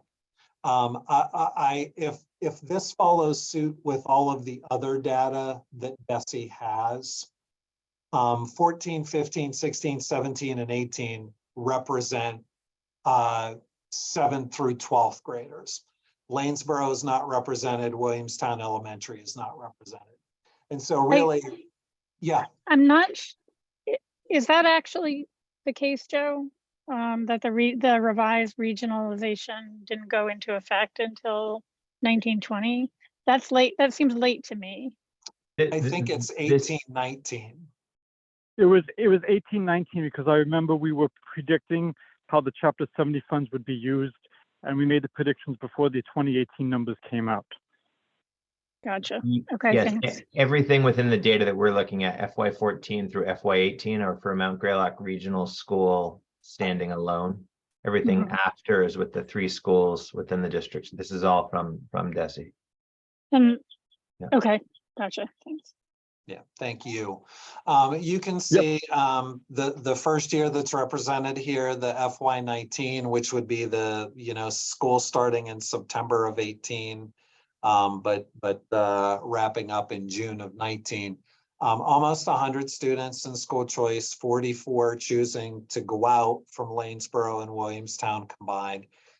You can see this year we're just about back up to that historical high. You can see the marked dip that happened when really no new students were being accepted during the shadowy time of COVID, and now we're seeing a return to that. So just for some historical background. Now, this is taking a look at what 23-24 hypothetically could be looking like, and then going back to really the first year that we're looking at ourselves as a 3-school district. We would anticipate that this year, if the slots that I'm suggesting that we envision ourselves opening up with, that we could have 127 students total across 3 schools, 2 towns in for choice. I don't think we will have that many. As I said, right now, our highest grade levels are kindergarten. That's actually one of our most challenging grade levels to determine, because with kindergarten, you're never quite sure who you're going to be serving until school starts, and sometimes a few days after. The cherry sheet, which is the state's Department of Revenue, their best guess at students that will be choicing out next year is 48. So potentially we could be 79 students more coming in than we have going out. Using 1,230 as our potential total enrollment, and that was arrived at through lots of weird machinations, which made sense in my head. I wouldn't necessarily expect them to make sense in anybody else's head. We're sitting at like 1217 right now, and just looking at the coming and the going, I think 1230 is a good guess. Even if we had 127 school choice students in the district, that would still only be 6.4% of our total enrollment that are school choice students. So again, you think back to the bullet on a couple of slides where we said we want to be respectful of the investment that people who live here make. I think that 6.4, I would say when you're approaching 10, 11, 12%, you're pushing up against the upper limit of what is respectful to the folks that live in town and that pay the majority of our bills. You could do the math, but when you start getting into 15, 20, 25%, then it would strike me as very difficult to justify that you are not adding cost for the purpose of students that are paying essentially a quarter, who are coming into your district with about a quarter of your own community's per pupil expenditure. Carrie? Jake, do you have information on where students choice out to in general? Like, is that the charter school? Is that part of the choice? No. No, the charter school has its own sort of accounting. McCann has its own set of accounting. Right. Our students and this is, I don't have it in front of me, Carrie, but my experience as the Pittsfield superintendent would say that probably about half wind up in Pittsfield for certain reasons, and that the other half, well, maybe not half, but the other half may be over in North Adams and sometimes that's just sometimes it's as simple as the family, the extended family that I am going to count on for support resides here, not there. Mhm. But that's certainly something I can find. Oh, I have access to all of that data, and I did look at it with this, but I did not include it. So just to really dig into, you know, where we are this year. You've seen this all before, going back to November when we did the enrollment report. Lanesboro Elementary, as of, you know, October 1, and it's pretty close to this even as of today's 231 students. You can see where students come from to attend Lanesboro Elementary. And at this point in time, when this data was gathered, it was just over 10% of Lanesboro Elementary School students were there via school choice. Carrie? Sorry, I hate to do this again, but New Ashford doesn't choice to Lanesboro, they pay tuition. So are they included in that percentage? They are, I'm trying to figure out how to go back a slide, Carrie. No, they are not included in that percentage. They're So in listed, each, they're listed, but they're not listed included. here, but New Ashford is different mathematics. Yeah, I believe, but even if they are, then my math is wrong, but I don't think I included them. The spreadsheet I use has New Ashford out differently. And if a student from Hancock were to go to Lanesboro, that would be via school choice, but New Ashford, we have agreements with on both sides. Thank you. So I think in general, it's perhaps better to list the choice percentage separate from the tuition percentage. Okay. And to include both, because Okay. it's helpful information to Okay. know. Thank you. Okay, thank you for that, Carrie. Joe, did I see your hand up? Okay. I was just going to say that with some of this data, it's a little bit nuanced because we've only been a single region for a certain period of time, and we might have students who had choiced in under other circumstances to other school, to say Williamstown Elementary School prior to all of this, and they have been held harmless in the same way that Desi and we would desire by whatever happened. So if we have students at schools that are not Lanesboro Elementary School, that can drive some of this data here too. Just to tease out that it might not be as simple as it looks. Yeah, thank you both. Williamstown Elementary, again, you know, the snapshot version of this, 431 students, vast majority from Williamstown, but you can see the other communities from which Williamstown Elementary students come, and just over 8% at this point in time of Williams Elementary students are there via school choice. And then Mount Greylock, again, and apologies, Hancock and New Ashford are listed here. They're not in the math for school choice students. So apologies for any confusion that causes, because those two communities are absolutely here via a formal agreement. Lots of towns represented, even a couple of students from Vermont because of something that their funding formula allows them to do. But really only 6.6% of Mount Greylock Regional school students are school choice students. We would expect to see that creeping up as the percentage at the elementary schools goes up a little bit post COVID. You know, high school, middle school and high school, the majority of applications that come in are for they're for grades 7 and 9, but there is not a ton. You know, the way that some neighboring schools are set up,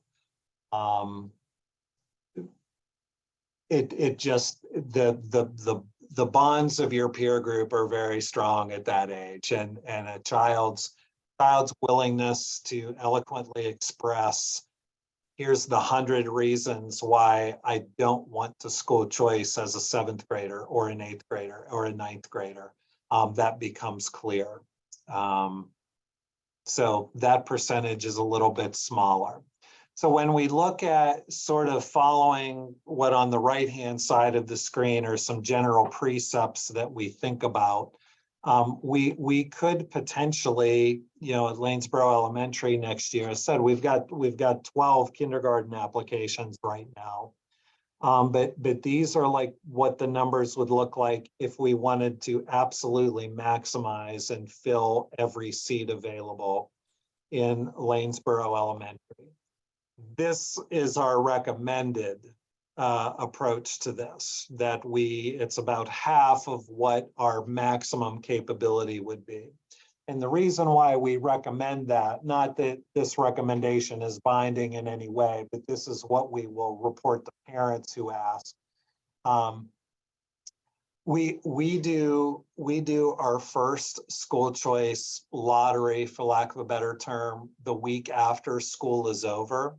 And then we look at where things are over the course of July and the course of most of August. And then we do another school choice lottery late in August, really like the week before school starts.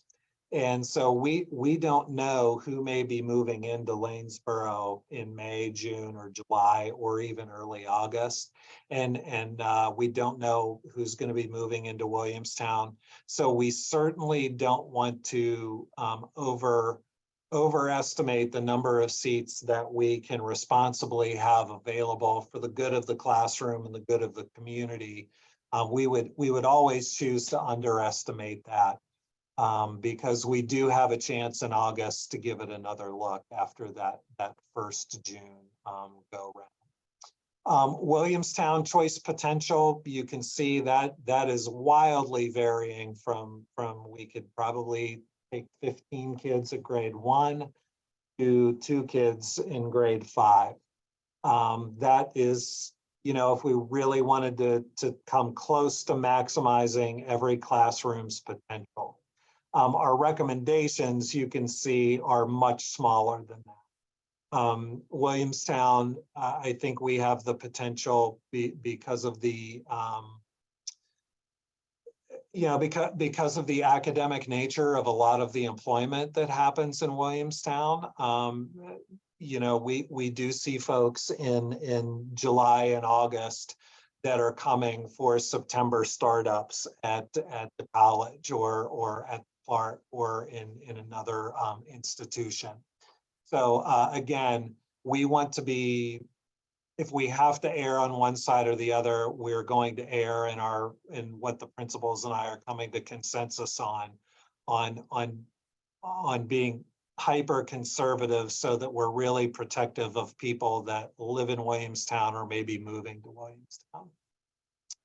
At Mount Greylock, you know, we're striving for that sort of 100 students per grade level cohort, really all over the place. This is maximum potential. If we really wanted to fill every seat that we could over in that building, and we don't. But you know, our openings are all at the 10th and 11th grade because those are just, for whatever reason, going back in time, very, very small cohorts. I can tell you from 21 years of being a practitioner in Massachusetts, there are not a bunch of 10th and 11th graders that are actively looking to switch schools at the age of 15 or 16. And I don't blame them. So really our recommendations for Mount Greylock are that we open up, you know, if we were to get applications, that we cap it at 5 because our teaching roster is already set. We don't have the money to go hire new people. We would have other priorities if we did have that money. And so we would really suggest this is the way we think about it when those applications come in. Now, our grade 7, our grade 9, any of these grades could change as families are making choices about independent schools, families may be making choices about moving away. We already have those. You know, we know those are likely to come. If we had a couple of 11th graders this year that are rising into 12th grade who, due to family circumstances, are moving out of Williamstown or moving out of Lanesboro, I can tell you if they apply for school choice, the answer for them will be yes. because A, we will have no other applications at grade 12. And even if we had 2 or 3 more, we would likely say yes to all of them in order to allow these students to graduate from the place they've been for their entire K through 11 career.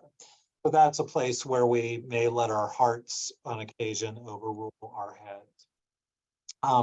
I'm not going to spend much time on this, but it's just kind of a look ahead at what our grade level cohorts are looking like when we add Lanesboro and Williamstown. And so as we look ahead at our first graders, you know, right now we would be welcoming 78 students from Lanesboro and Williamstown in as 7th graders when we get to that point in time.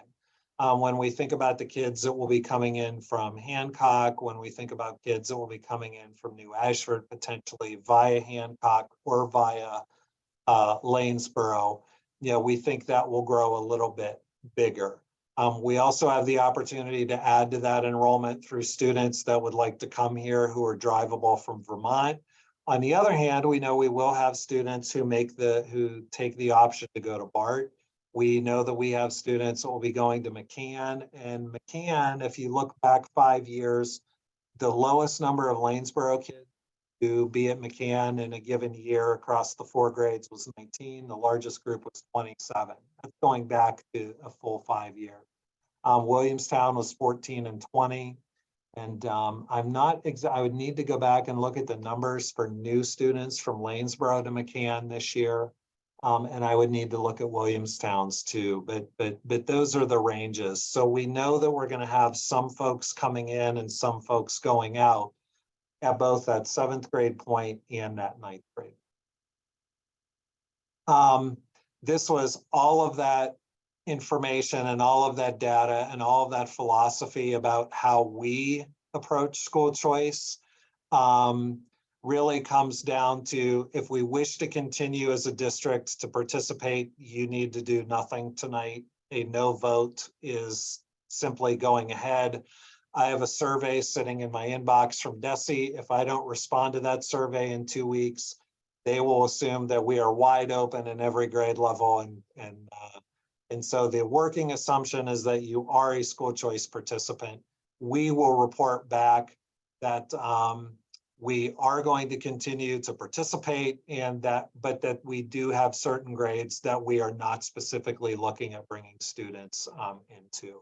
And the only way we would need a vote tonight is if you were to opt to not participate in school choice. Julia, did you have a question?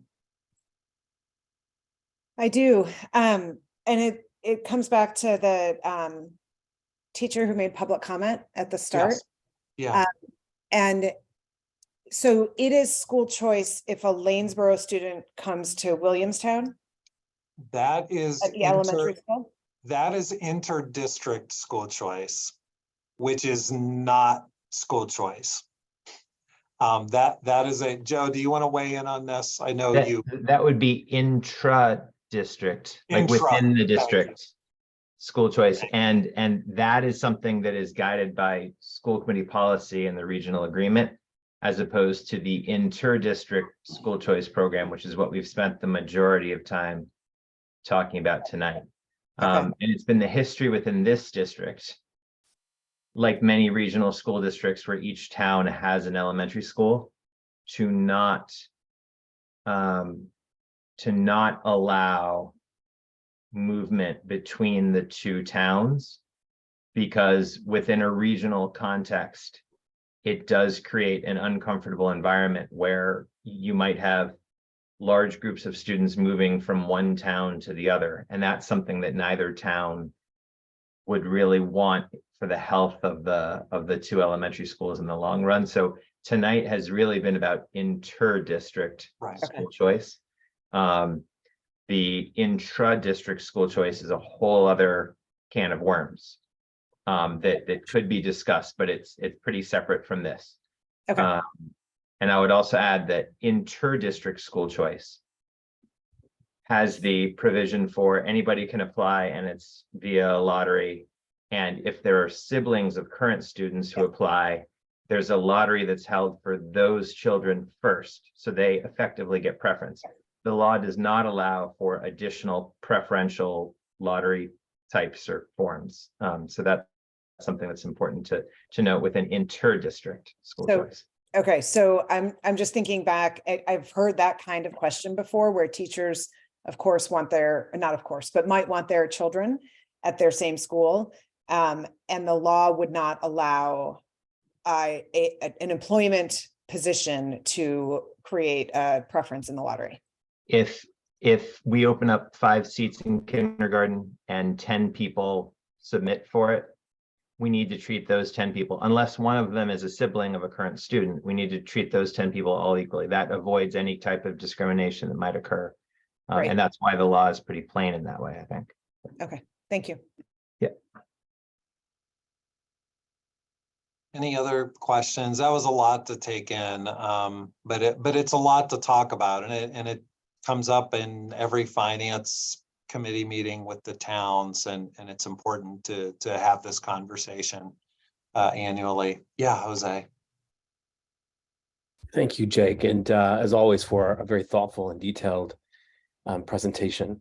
The increase in the number, if I'm correct, the recommendation or what you're proposing is an increase of 31 school choice places across the district. Is that correct? This would be It's over this year's academic year. It's let's say yes. Yeah, it's a 31. Yes.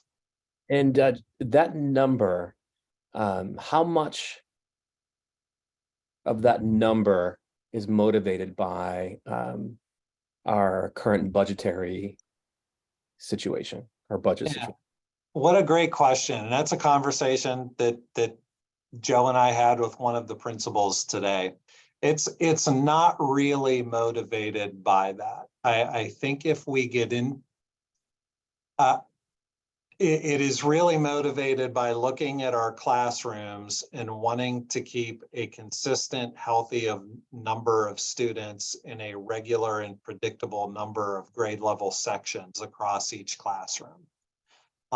If we were to get that 31 student swing, if we were to get that 31 student swing, that would have the impact of bringing in that 31 times $5,000 per student new into the district, which could add some flexibility around a number of things or a very specific thing. I would suggest that 127 is very much a maximum that shows how large the container is. I would anticipate that we will actually fill the container at the end of the day about a third or a half of the way up the container, if that makes sense. And really what that level of income would allow us to do is to have a little bit more of a sustainable rollover of school choice money, as I hate this to use this phrase, as a cushion from year to year. Because I think the budget that we are working on for fiscal 24 actually indicates that we're using more school choice money from the school choice revolving account than we're actually going to be bringing in. So this size of cushion for fiscal 25 will be this size of cushion. Does that make sense? Yeah, I think just to make sure I understand, because I think, and I don't want to trying to not, I'm not, I think you know me by now that I'm not trying to put you in a tough spot. But I heard at the beginning of your answer that budget, the budget fiscal 24 budget challenges were not considered and are not being considered in our school choice process or the allotment of school choice places. But then I think I also heard you say that in order for us to have a functional budget for fiscal 24, it requires us to draw more from our school choice fund account than we're bringing in. Thus, there's the need to refill those coffers through increasing the number of school choice places. That this is what I'm hearing, but I don't know if that's what you're saying. Is that what you're saying? Yeah, this is a cop-out answer, Jose, kind of. I am not that. So this 127 appearing in green on the screen that I think is visible to you now, that is not there as a way of suggesting that we can do something in 24 that we weren't thinking we would be able to do 2 weeks ago or a month ago or whatever. Like I think that some of the choices we make around right sizing our number of employees are decisions we need to stick with, I think, no matter what. The hitting pause on a position that I think is important to all of us, and more importantly, important to our students. We need to make a multi-year commitment to that individual when that individual comes, and I think it's really dangerous to make a commitment on the back of something that can fluctuate as much as school choice. I think that's an area where sometimes school districts get into trouble and wind up depending on choice in ways that are inappropriate and not fair really to anybody at the end of the day. So that 127 to me, the way I picture it in my head is as I walk around classrooms, wanting to see classrooms with the right number of children and grown-ups doing their thing. That's what that maximum represents. So it feels kind of glib and kind of disrespectful and maybe kind of privileged to say that that number is not there because that would bring in an amount of money that would allow us to do this or that.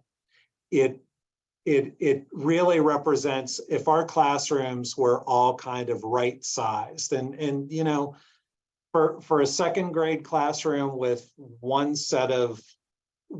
cohort in it, 50 be the number.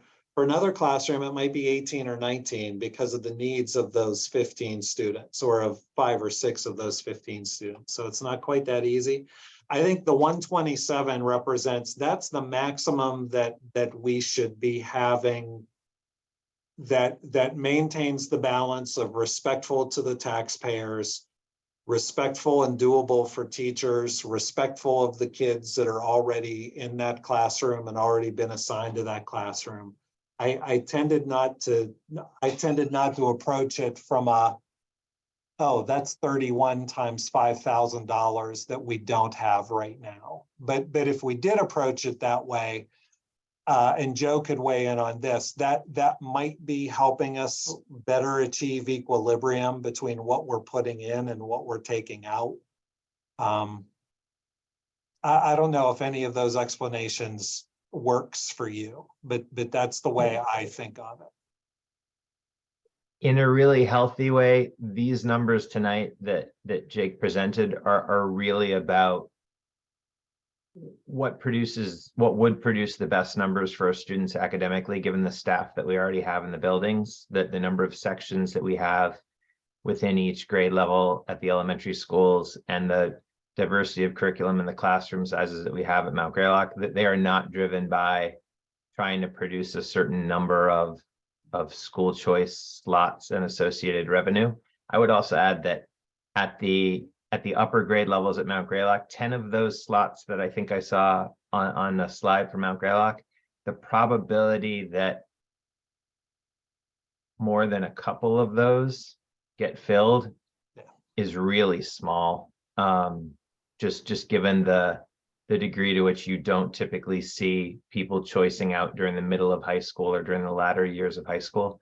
At the elementary school, seats typically do get filled for us when we've opened up slots. But that's, you know, I think that's it was not just saying that this was not driven by any attempt to engineer a certain amount of finances. I honestly, I don't think I was really involved aside from talking about what would work within each building with current teachers and current classroom numbers. We were not engineering finances at all here. Yeah, well, thank you, Joe, for saying in 50 words what I couldn't manage to say in 500, but this was really conversations about instructionally what works in your school. And that's sort of a luxury we have because we're not 20 or 30 or 40% dependent on school choice monies to keep classrooms open. And Jake, just because I, you know, late in the day, and I think I'm slower than most, to be honest, but thinking about, you know, morning paper, you know, picking up morning paper tomorrow, you know, the take home is that we don't need, for our budget fiscal year 24, we don't need the additional funds that if we were to go 30 to 31 more, and I know it's unlikely that we'd get 31 more school choice places,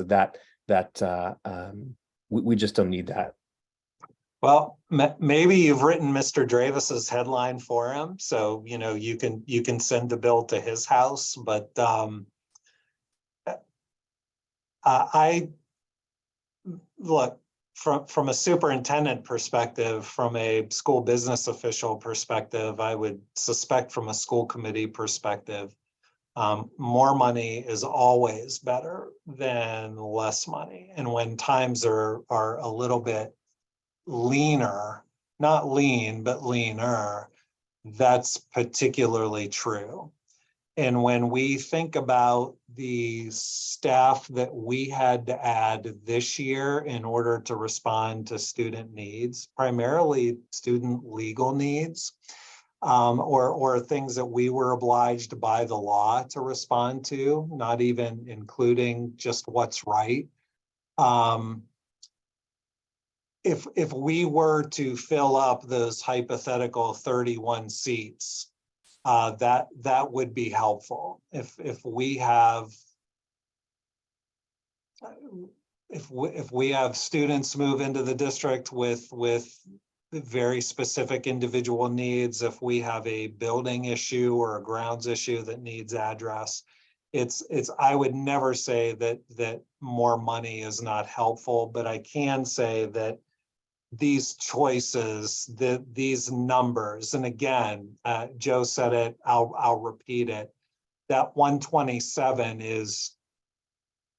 that's the max. We would not want to eclipse that. I don't think we'll get close to that, to be honest, given what I know, particularly because most of our applicants right now are in kindergarten, which we can't say with any confidence that any of those are going to get a yes.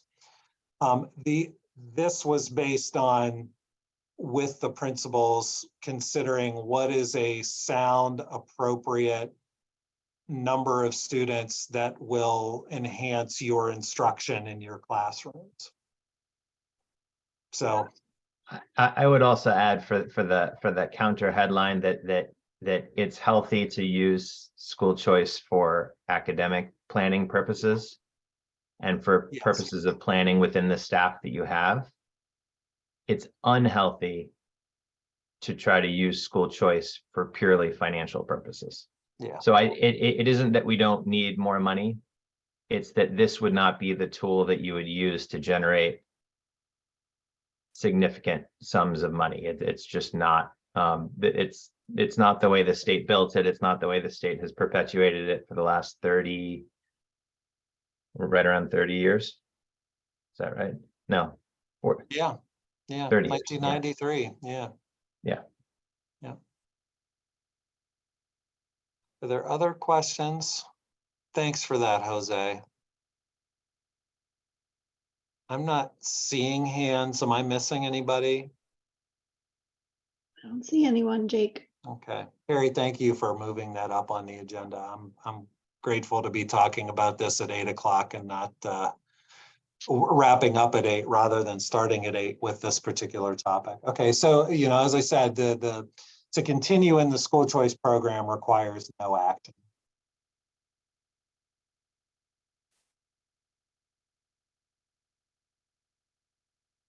Okay, thank you. Are we ready to move on to our next agenda item? Field and tract project update and funding update. Carrie. Thank you, Christina. So the track and field warrant article was voted favorably by the Williamstown Finance Committee before our last meeting, and the Williamstown Select Board just the other night. So it will be on the warrant in Williamstown. I'm not sure when Lanesboro is doing their warrant voting. But we had met with the Williamstown Finance Committee again prior to this last meeting. There has since the two meetings, there was a meeting that I believe Curtis and Jake and Joe attended with the Lanesboro Finance Committee and the Board of Selectmen.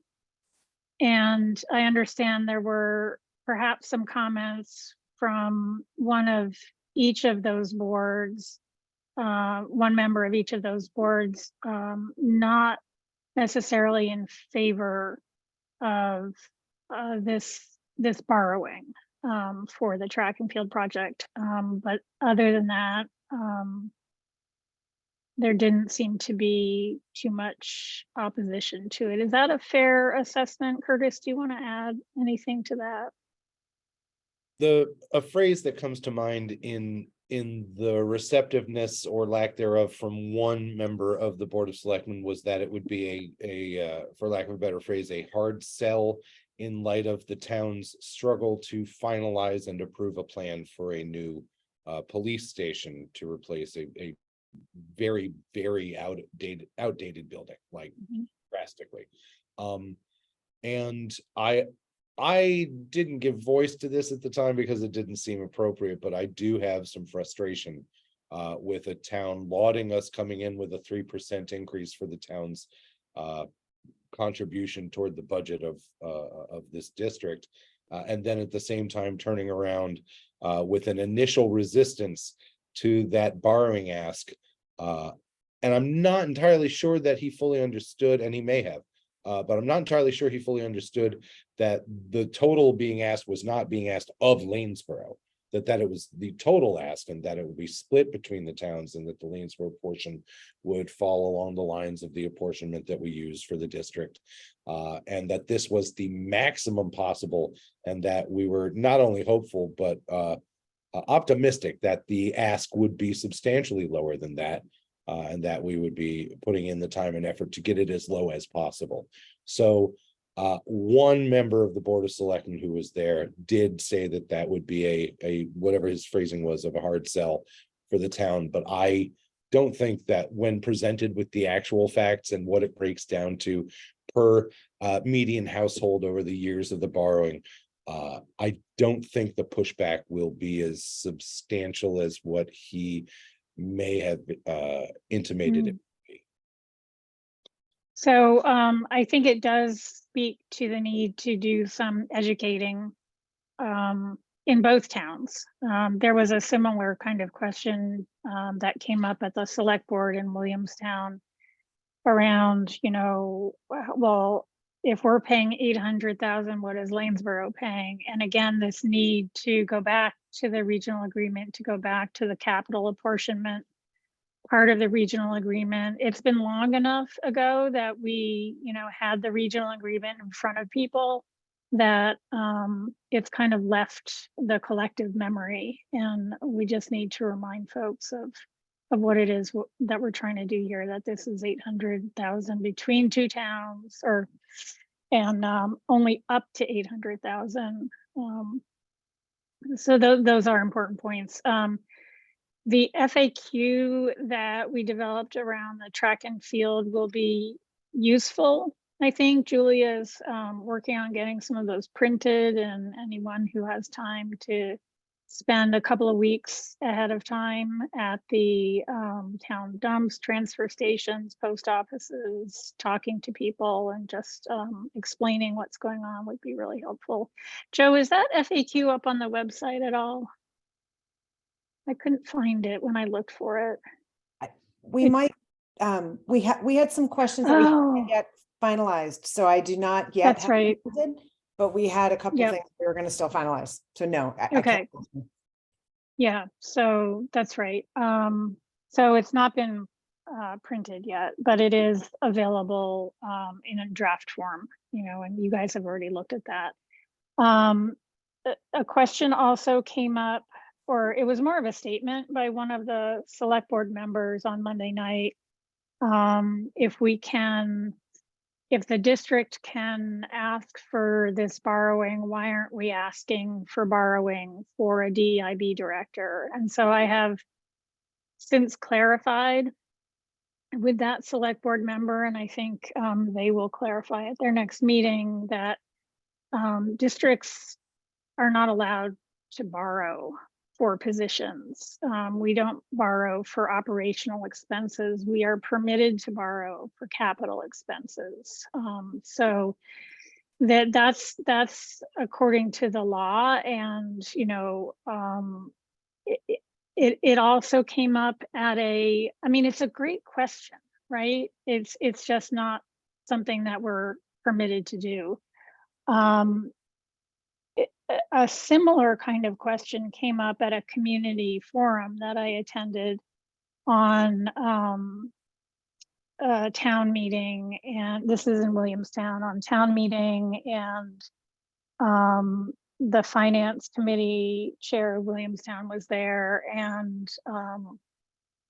a number of questions came up around Mount Greylock and around but a similar kind of question about, well, could we just either borrow the money or ask some entity for the money, or so I think there is a not on the track and field, but now I'm talking about the DEIB director, which is more a budget issue, so I apologize. But again, I think it's important to hear these concerns that are going to be conflated with this borrowing, because they seem like similar monies. I mean, money is money, but in this case, money is not money. They're capital expenditures and they're operational expenditures, and we just have Can I say to. something, Carrie? Yeah. This is just to put things in historical context with what you were just saying about your capital expenditures versus operational. We talked earlier tonight about the need for towns to have a sense of what budgets are going to look like, year after year. And when you get hit with a, one-time expense in the millions or tens of millions of dollars, that's a tremendous amount for a budget to take. This is one of the reasons why we take out bonds and spread this out over many years. Also, the product at the end of the day is something that will be affecting people for many years. There's a natural depreciation in something like this. So it's more natural for something like this to be sent out for bonding. The other thing is, just because we're trying to iterate the same point, so I apologize because I've said this, so many times, but we have excellent reporters who are watching these meetings and writing up summaries for people to read. In terms of the cost to the towns, this is a continuation and a finalization of the addition and renovation of Mount Greylock, which was actually done before we regionalized, where we had actually changed the agreement in terms of capital expenditures between the two towns. This predates the regionalization. And from the $5 million that Williams generously donated, we've already spent $5 million essentially, with about $3 million left on the administrative multipurpose building, on phase 1 of the fields. And we've spent a lot of money on a lot of things already for the community. So when we're coming to ask for this up to $800,000 to finish things up, it's important to put that request in the context of everything else that's already been done and already been accomplished without having to go to the taxpayers of the towns. So thank you. Yeah, thank you, Steve. Jose? Thanks, Carrie. It's unclear. I don't know when is appropriate to ask this question, but when we discussed this and passed the motion to, to ask our towns, our member towns, about this bond, one of the other motions that we passed was a request to our towns to establish, I can't remember the name of this type of fund, a contingency fund or something along those lines. It's And a stabilization fund. Yeah. Thank you. And and apologies that I have not stayed on top of this as much as I perhaps should, but did we receive any feedback on, and will that request appear either as a part of the budget that we move to our respective town meetings, or is that a separate? So that's a separate warrant article, and that was approved in the town of Williamstown. So that will be part of the warrant. There was some discussion about that in Williamstown, and others can report about the meeting in Lanesboro. It really comes down to strategy, right? So again, the funding in the stabilization fund can only be used for capital expenses. It can be used for emergencies, or it can be used for planning. It's most often thought of in terms of emergencies, but we're also, encouraging the towns to think about it in terms of planning for things that we know are coming down the road. It did pass in Williamstown after some discussion of, well, shouldn't we just keep the money in our free cash and borrow when we need it? Those are two legitimate strategies. We're proposing this one, and ultimately the finance committee supported it unanimously. I'm not sure if there was pushback in Lanesboro and how much. Again, we have had pushback in Lanesboro in the past for the same issue, right? We'd rather have control over the money. And if you need something, you come to us and we'll have a special town meeting, like what happened with the boilers. So yeah, Curtis, did you want to speak to that? That is exactly what I perceived the reception to be from the Lanesboro Board of Selectmen and Finance, was the desire to keep it in the town's coffer and to come to the town in the case of need. Almost verbatim what you said. So yeah, the issue this year is we're not actually asking anyone to put money into it. We're just asking to establish the funds so that funds can be put into it in future years or not, right? So if the town would approve it, they might never put money into it. So I would hope that they would allow us the ability to use this mechanism, right? Whether they ever choose to fund it or not. Joe, am I right thinking that one town can put money into a stabilization fund even if the other doesn't? Or do both towns have to put money in a given year? So contributions to the stabilization fund are a part of the school district's annual budget. And so, and because of the way our capital apportionment works within the regional agreement, we would have a capital line for Lanesboro Elementary, a capital line for Mount Greylock Regional School, and a capital line for Williamstown Elementary. So if the school committee puts forward a budget that has 0 for Lansborough Elementary, 0 for Mount Greylock, and 50,000 for Williamstown Elementary. That would, by its nature, Yeah. mean but that money would then be there for Williamstown Elementary School. Whereas Right. if so, and in terms of a stabilization fund, if either town votes no, the stabilization fund will not exist. It's not as though it could exist for one town, but not for the other, which is Right. an important. And that's kind of the irony, right? It's that Lanesboro could, by voting it down, prevent Williamstown from being able to use it in the future and vice versa, right? So, it's important that both towns pass this so that we can, consider it a financial mechanism for one town or both towns moving forward. I would also add that I understand the logic when a single town says, when it comes to our elementary school, we'd rather build up a pool of money within our own free cash or stabilization fund, whatever it is, because they know they can use that for their elementary school.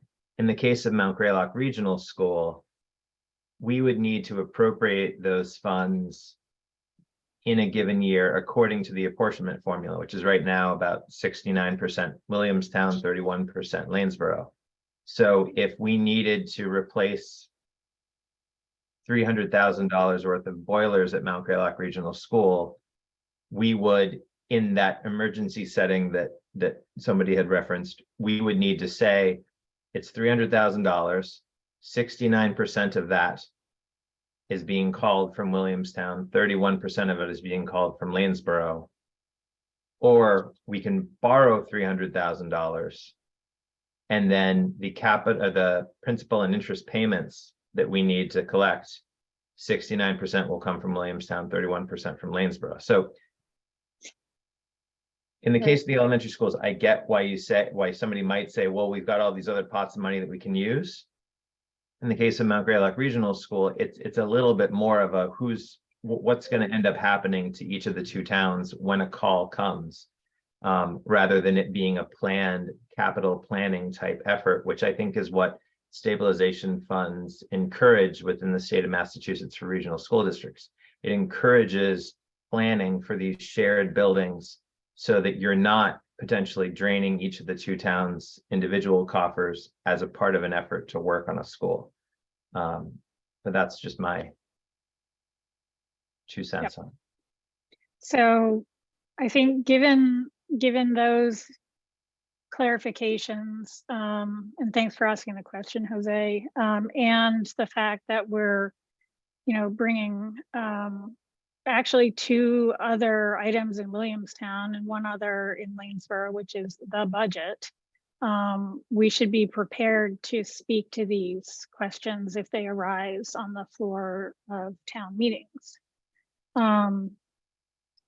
So then if there are no more, sorry, back to the track and field. So we're working on, Joe's been talking to someone about creating a 501c3 for fundraising efforts. And Joe, did we already explain this kind of concept of an umbrella organization? Julia, did we talk about this in school committee? Does anybody recognize this concept of a 501c3 umbrella organization? So this would be a tool that could be used by some of the booster clubs, by things like Friends of the Arts, where there would be some rules and some standards put in place to help support fundraising efforts. But it would also be a mechanism by which we could potentially raise funds for the track and field project. So that's in conversation. It's not set up, and we may have a different mechanism in place prior to that. In the meantime, we have also reached out to state and federal officials asking about support from state government and federal government, and any guidance that they can provide for, ways that we can solicit support for this project. And Williamstown has also already, given the assuming it passes at town meeting, that's the fourth item in Williamstown, is the $100,000 contribution from the Community Preservation Committee. So once that passes, we're actually down to 700,000, you know, in fundraising, but it does have to pass at town meeting. So unless there's anything else from Jake, Joe, Julia on the track and field project, any other questions from this group? All right, so Finance Committee report. Let's start actually before we get to the budget approval update. Again, the budget was, the warrant article for the budget passed at both the town finance and select board in Williamstown. There was probably, I'm guessing, some lively discussion in Lanesboro. I don't, Curtis, did you pop on to talk about the Lanesboro response to our budget? The response overall was favorable, positive, appreciative of the town's ask being brought in at about 3%. A member, I think it was a member of the finance, I think, who brought up including the town's expenditure for students going to McCann as an additional school cost, and said it's not just 3% because we also have these students going to McCann, despite that being outside of our district. But aside from that, overall, it was very positive, and they felt that it was a thing they could at least comfortably consider in terms of the Lanesboro budget's contribution toward the cost of the school district. And I would say in thank you for that. And Christina, I'm sure you were there also, so I apologize for not mentioning that. But I would say in Williamstown, there was also appreciation from the select board for coming in just a little over the 3%. So hopefully the budget itself won't be an issue. Although, again, the question of the inclusion of the DEIB director or not is still an important topic, and one that we should be prepared to speak to. And I think, you know, this is going to come after at least the Williamstown town meeting. Well, actually, maybe not. The next, I think at the next school committee meeting, there might be a plan either in May or June to talk about some specific strategies and goals around the DEIB work and how we can move forward. And it might be good to have that discussion prior to the Williamstown town meeting, which is set for May 16th. There was a lot of discussion about that at this one community conversation that I went to, and there's another conversation next week that I will also attend, because it's really important to hear the concerns in addition to the concerns that we've been hearing with public comment and letters and such. So those conversations will continue. Yeah, Curtis? I did specifically reiterate to the board that the Lanesboro Board of Selectmen and Finance that while we were able to bring in the ask at a 3% for the town of Lanesboro, that it was at the expense basically of that position and a couple of other needs for the district, and that these were not pie in the sky wishes. These are articulated, identified needs in our district that have been voiced by stakeholders in the communities, and that this is a position we do need for our district. And that while we were able to bring in a 3% ask at a time when inflation rates are double that, next year we will again come to the town with a budget, and that it is the hope and goal of this district to fill that very real need of having that position filled for our district. And that I hope that memories are long enough to recall the 3% in the midst of current economic times, when we come to them with whatever the ask is next year, which I hope, and I know many other members of the school committee and the communities hope will include that position. And, you know, the work that we'll be doing this year will help to lay the foundation even better than what we've done thus far. Well, not even better, I shouldn't say that, but in addition to the work that the district has been doing thus far. So we're not stopping doing the work. We're going to keep going, and yeah. All right. What is the date for Lanesboro town meeting? Is it June 13th? I wrote it down Yes. and I can't remember. I think that's correct. Okay. Well, are all of our Lanesboro members planning to attend? Yeah. So if questions come up, it would be great if you all could speak to them. And Jake, will you be there as well? And Joe, you plan to attend? Okay. And then the Williamstown members in Williamstown, along with our administration, we should be good to go. All right. Thank you. Joe, budget FY24.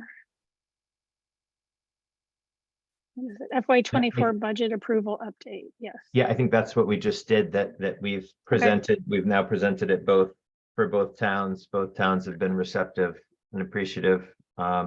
And all of the finance and select board interactions, we expect, you know, in Williamstown, they've already passed to recommend our budget at Williamstown town meeting, at Lanesboro town meeting. I believe that meeting is still coming up over the next couple of weeks, but we don't know when it is for them to recommend or not recommend the budget.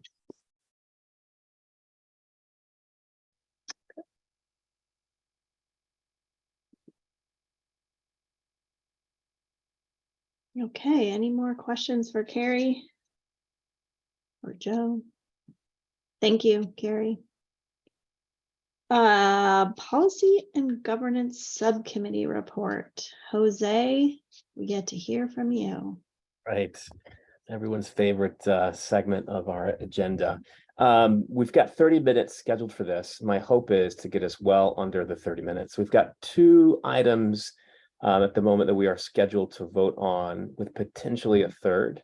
I can neither confirm nor deny the rumor that many members of our communities tune in specifically, and even tune into the tape version of the school committee meetings, just to hear Curtis Elfenbein read aloud our specific policies. So policy BDA, which is first up on the docket, school committee organization meeting. The Policy and Governance Subcommittee unanimously moved this policy to the floor of the full committee. Would anyone like to second the motion to approve the school committee organization meeting policy BDA? Or should we read it first and then second? I never quite get this right. I'm happy to second it. You can All right, read it. perfect. All right, this is where I will mute myself and let us all enjoy this next moment. Just so you know, I'm reading this with a solid eye full of sunscreen that I just can't seem to wash out right now. So at least this eye won't get skin cancer. All right, so this is policy BDA, school committee organizational meeting.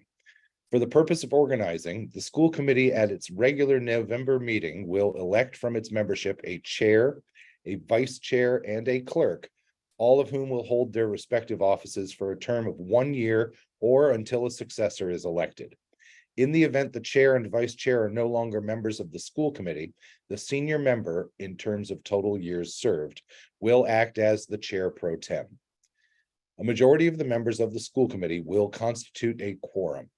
The November election will proceed as follows. 1.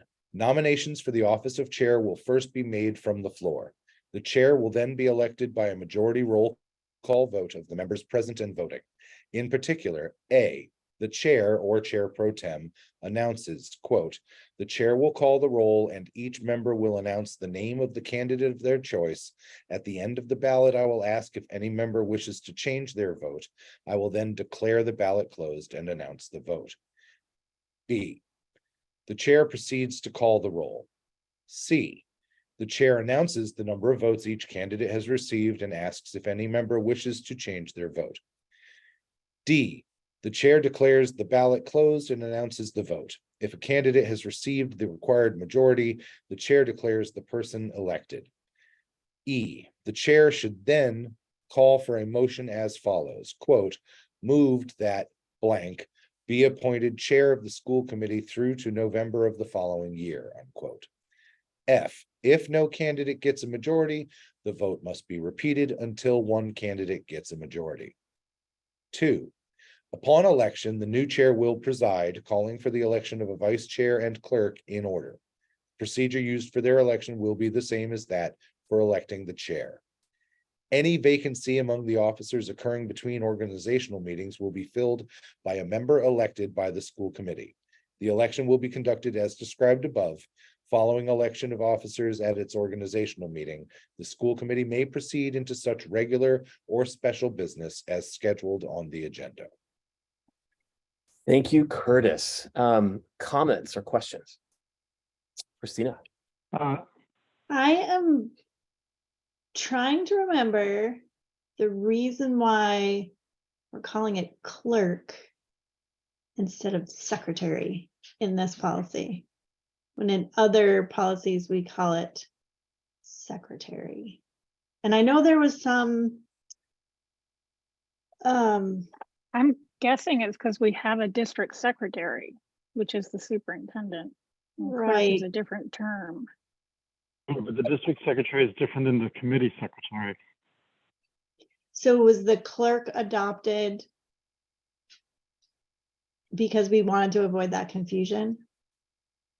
Is that why we My started? recollection is that clerk is the term used in mask documentation, and that's where we got it from. But that's just what I recall. That might not actually be what is so. So I guess I'm just wondering if we call it clerk in this policy, which I think is acceptable because it does avoid that confusion when we annually elect Jake to be the district secretary, but we might want to, I don't know if that's an officer or if it's a role, but we don't define it in BDB, and we might want to. Because in BDB, it's a recording secretary, I think. All right, so maybe, Christina, we can take that up on the policy subcommittee and revisit is it BDB that has, is that right?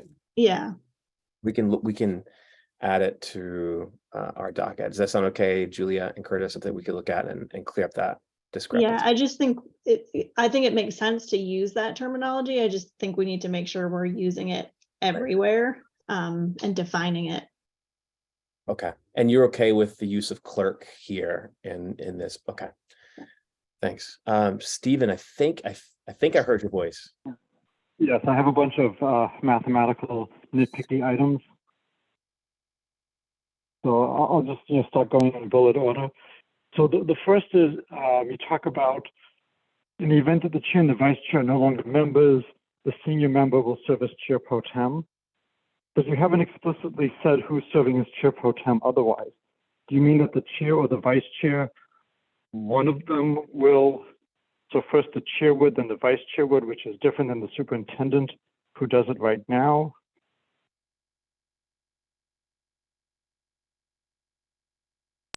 That's a good question. I don't know the answer. I don't know if I have enough background to answer that myself. So I'm gonna look to folks who are much wiser than I'll ever be, Carrie or Jake or Christina. I'm not sure I understand the question, but Well, so it says that in the event that the chair and the vice chair are no longer members of the school committee, the senior member totally served will serve as the chair pro tem. But we've never said who the chair pro tem is before that. We've never said what the chair pro tem does until later. So if the chair or the vice chair is supposed to serve as chair pro tem, it doesn't explicitly state that. And if they're both there, do we take the chair first and then the vice chair? And then what if you have, neither the chair nor the vice chair is back, and then you have two people who've served the same number of years? How do you tie break? Got This it. is one of the reasons why I think we always just said it's just easier to let's add something to the superintendent's plate and have the superintendent run that part of the meeting, and then you have somebody running this who is not a Okay. candidate for office. Right. So But we, is this the oh, sorry, go ahead, Julia. I was just going to say, we didn't change this part of the policy, but what I like, this was the language that was already there. But what I hear Steve saying is we haven't been following this part of the policy. We haven't been following this. Asking Jake to do I think that. for good reason. So, and I think as I understood it, and so that's like one question, but maybe I understood this to mean the chair will lead this. If the chair is not there, the vice chair will be, because the vice chair's job is to step into the role of the chair if the chair can't be there. Yep. And if the vice chair can't do it, then the senior member by total years served will act as the chair pro tem. And if chair pro tem is not a position that exists, if the chair or that's a temporary chair for this portion of the meeting. That's how I understood that piece. We talked a little That's bit how I about, understood as well. I just think it's good to be explicit, and especially if we could have a situation where we have two senior members who have the same total years served, then it's unclear which of them is the chair pro tem. so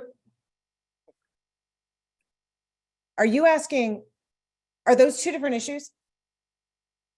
Well, I guess they're two different related issues.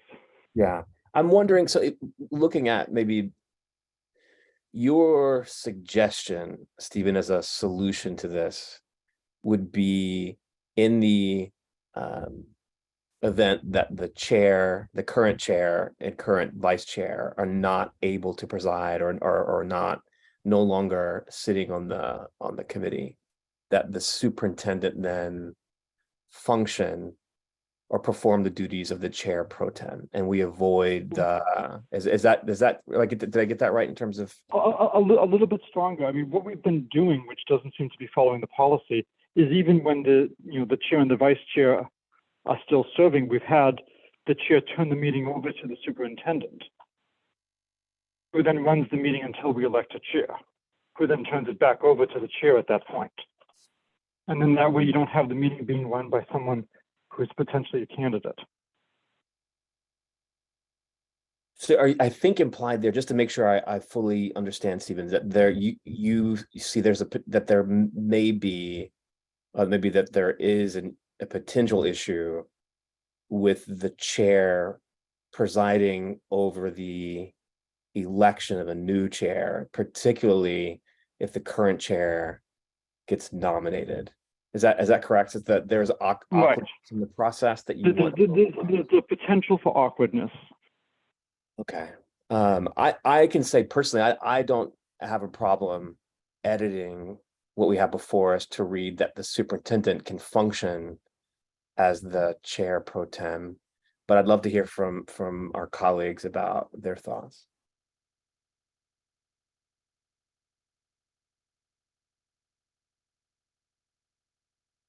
I think the silence means folks are either pensive or in quiet agreement.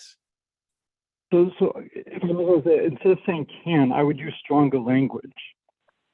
Well, it should be clear from this document who is doing what. Right now, one of the issues I have is it's not clear what happens in certain configurations, which I think are unlikely, but it should be spelled out.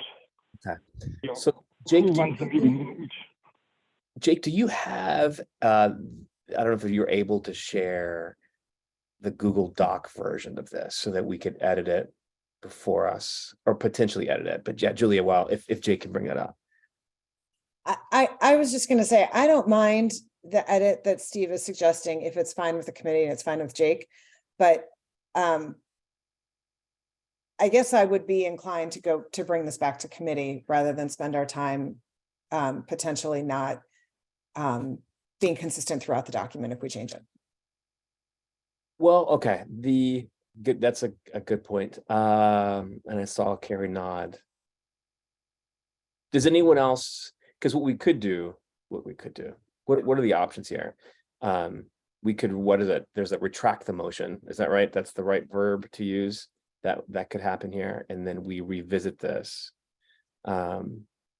Or we vote on the motion, and if it fails, then we have to visit it, or I don't know what happens, and I guess it returns back to the subcommittee. But I'd love to hear what other folks, if they feel strongly about this particular, to be honest, don't, I can envision surely hypothetical situations where the chair functioning in this role or in this way could be problematic. But I do think it's unlikely. I mean, I don't know, but I'd love to hear from folks who have certainly served on this committee longer than I have. The reorganization can always be awkward and uncomfortable, no matter what iteration you use. We've seen different things, like I've seen different things throughout the years that I've served. And it can be awkward and strange. I don't know that it's ever been, lighthearted and fun, because it has some nuances to it. But in terms of taking this back, I think the easiest thing would be to retract the motion and then take it back to policy and explore it a little more. We could even look at how other school committees handle reorganization and what their policies look like. Yeah, Julia. I sit on the policy committee, super happy to make the quickest path to finishing this policy. I appreciate, and I think I think I was the one who said I wanted to look at this policy. So, but I don't want us to spend our time digging in the weeds on this one. Beyond, I think we just need to, are we going to move forward with saying it's the superintendent, or are we going to, I don't care. I just think we need to make a decision and move. Well, on that note, what would happen if okay, I'd love to hear from other folks. So if Ursula, Curtis, or Carrie would like to share their perspective on Stephen's concern, I would love, I think I certainly would welcome your feedback if you have feedback to share. I see the benefit of defaulting to, in terms of the policy, to the way we've been doing it, as opposed to the way the policy articulates it being done. And saying that in the instance that there is no chair, vice chair, that the superintendent fills the role until such time. I would strike the last sentence in that first paragraph. So the sentence, in the event the chair or vice chair is no longer members, that's irrelevant, I think, based on what Steve is saying.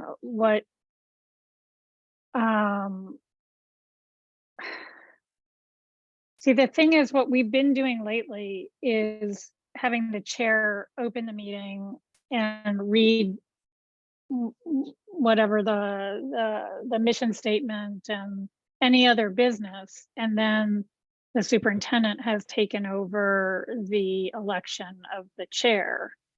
In my prior terms on the school committee, the superintendent ran the meeting until the chair was elected. And I think either way is fine. We just need to decide, because if you want to stay with what we've been doing, then you need that. Then you need to say that the superintendent is the chair pro tem. Otherwise, you strike that sentence altogether and you just say the superintendent will act as the chair until the chair is elected. Perfect. Ursula, did you have a comment? Yeah, I was just going to say, I appreciate all the conversation. I'm not sure that I'm clear at this point on what the right answer is. So I was going to second maybe revisiting it and bringing it back kind of in a clear reworded paragraph would be good, just because I think I've lost the bubble on the different options, and that's my vote, is to Yeah. rework it and bring it back. Yeah, Julia? Can we make a friendly amendment along Carrie's suggestion? I'm just trying to get to the quickest end of this process. Second sentence in the first paragraph says, for the purposes of organizing, maybe again, the superintendent will run this part of the meeting, period. And then everywhere where it says in point number 1, instead of chair, the superintendent, or sorry, A, the superintendent announces, B, the chair proceeds, C, or sorry, the superintendent proceeds. Everywhere where it should, it replace the superintendent, and make that a friendly amendment. I move to make that a friendly amendment. I'll, So I'll second. Thank you. Jake, could we, so that we're all, do we need to see this? So that's what I would feel inclined to do, rather than have it go back to the subcommittee, is just make that, to adopt that friendly amendment. So we would strike the, effectively, most of that first paragraph, and then there would be a new opening sentence that the superintendent, well, no, we need the first sentence, right? So we need, for the purpose of organizing the school committee, its regular meeting, will elect from its membership a chair. It's the second sentence that needs to be deleted, with the statement that at this meeting, or is that right? During this organization process, the superintendent will act as the chair pro tem. Is that right? Is that Until a chair is. Right, but I have a small, I know you're going to shoot me, addendum to say to that. And again, this is on my mind because I had a friend who was just killed in a car accident, and I've had a similar situation which has, thrust something on me with zero notice. It's just extremely important in something like this that you have a extremely well specified chain, so that if one person is not able to make it, what if the superintendent is not there? If we only say the superintendent runs the meeting, does that automatically mean that the acting superintendent takes over? Do you want to say the superintendent or their designated representative? It just, I think we have to be very careful how we phrase this. Most of the time it's not going to matter, but if we're in a situation where people are not available, I don't want to be in a position where legally we can't do something because we don't have the right representation there. Jake, I think, do I have access to this? Because I think we could just do this really quickly. That's going to be my aim. I don't know if I can see it on my end. If you can share the link. Sure. I will, I'll share it through email, Jose. Will that work? Yeah, that's perfect. That's perfect. Okay.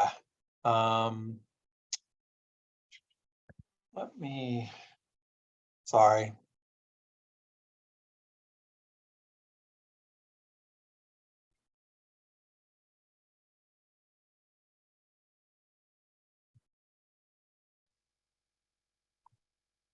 I just shared it to both of your emails, and it's the organizing document. So you have to open up that Google Doc and then go to this. Got it. Perfect. Okay. So you should see me in just a second. And I think everyone should be able to see what I'm about to do. So I think what we're saying,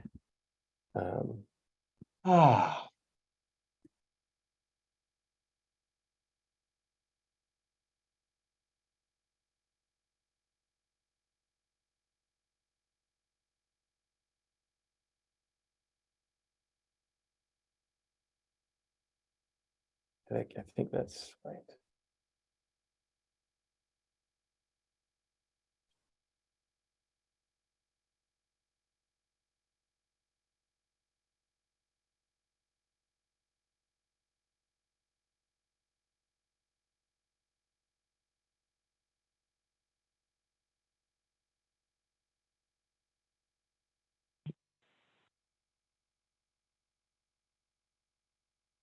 All right, does that satisfy, I think you're, or at least, address your concerns, Stephen? And then I think you can, I can't tell what you can see on your screen.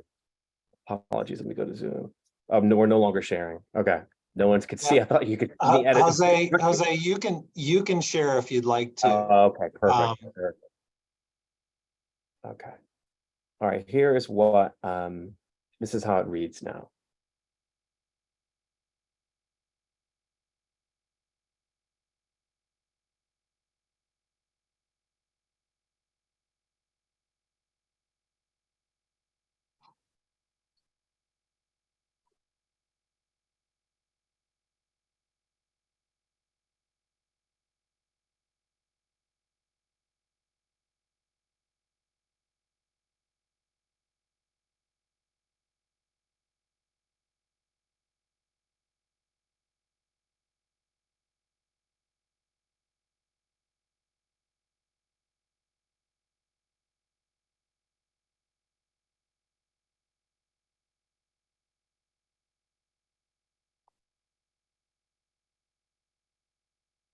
Does this reflect your friendly amendment, Julia? I have to, okay.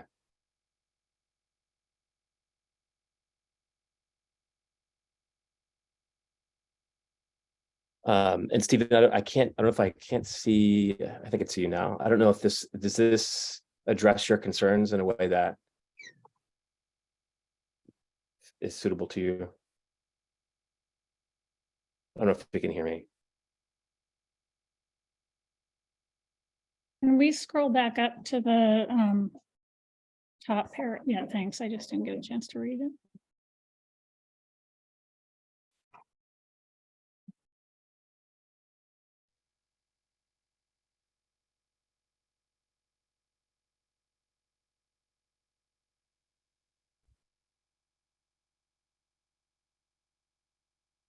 That works for me. Thanks, Curtis. Yeah, me as well. Thanks, Gary.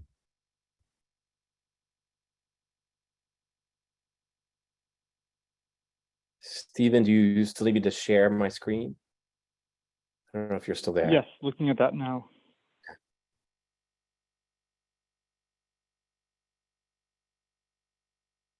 Good, I like word designate.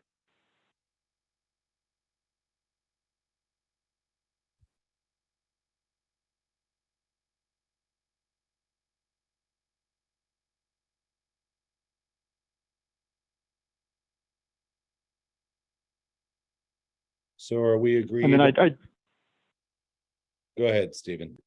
I just want to make sure I'm reading this again. I'm putting my legal lenses on. Point C, the chair pro tem announces the number of votes each candidate has received and asks if any members wish to change their vote. The chair pro tem declares the ballot closed and announces the vote. I'm assuming that people are allowed to change their vote and they can change their vote based on whether or not other people have changed their vote. So I might say D is the chair pro tem declares the ballot closed once all members say they have finalized their vote.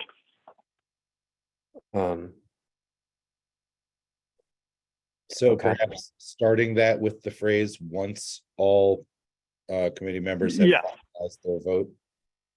Right. So technically, the way it's written, you don't actually have to let someone change their vote.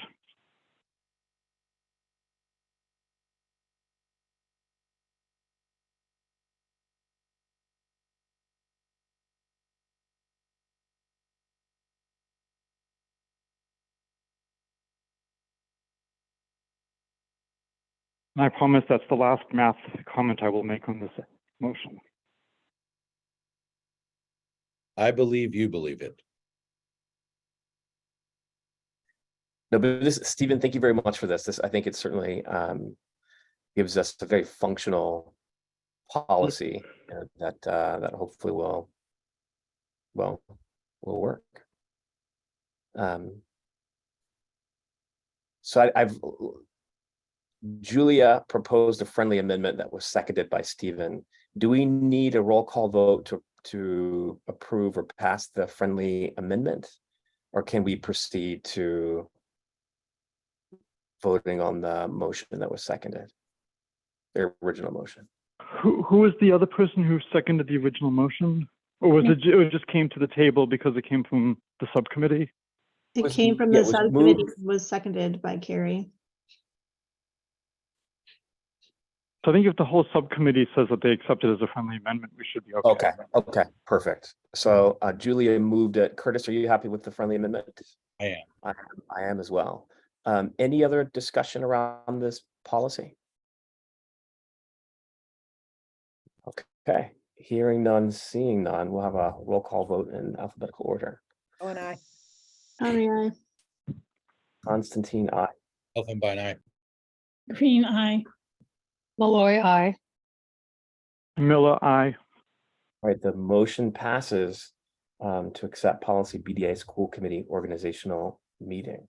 That then moves us to, hopefully will be a much shorter discussion, but policy KCD, public gifts to the schools.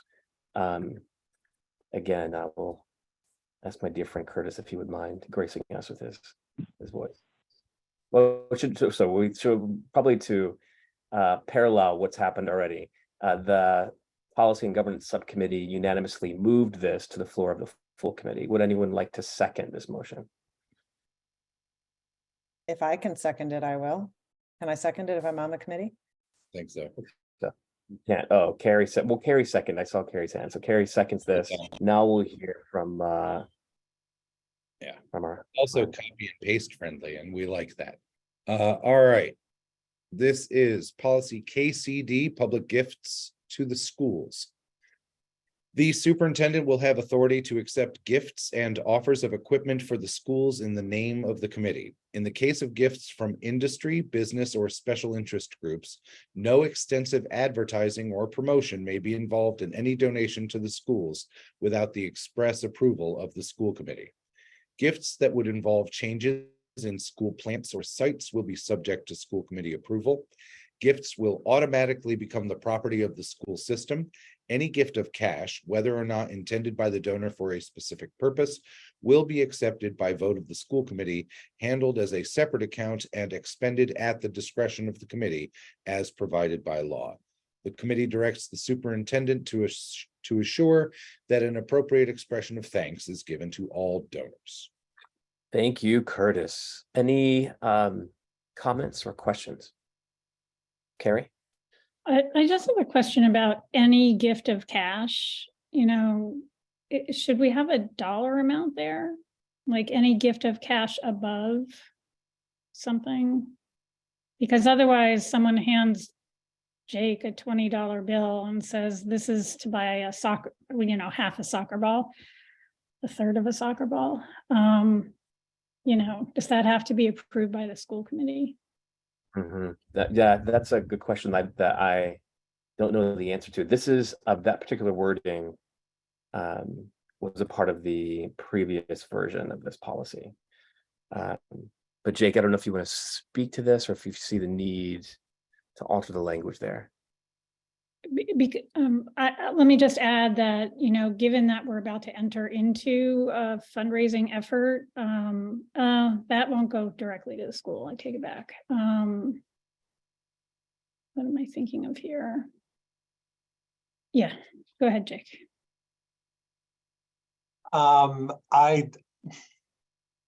Yeah, we are basing it off of the old policy, but Carrie, I definitely understand your perspective that now I've not experienced in my years superintendent people handing me cash, but it does make, yeah, I don't know what to say in terms of how it actually impacts us from a policy perspective. Okay, we can leave it. I don't see it as a big issue. I just. Yeah, but it is interesting, and you know, you don't want a $5 gift to come before a vote of the school. You know, I do understand your concern. Julia? Perhaps for the purposes of expediency, we now have a document that tracks when we've reviewed all the policies. I'll create a column that says, for the next time, when it's under review, we'll look at that piece.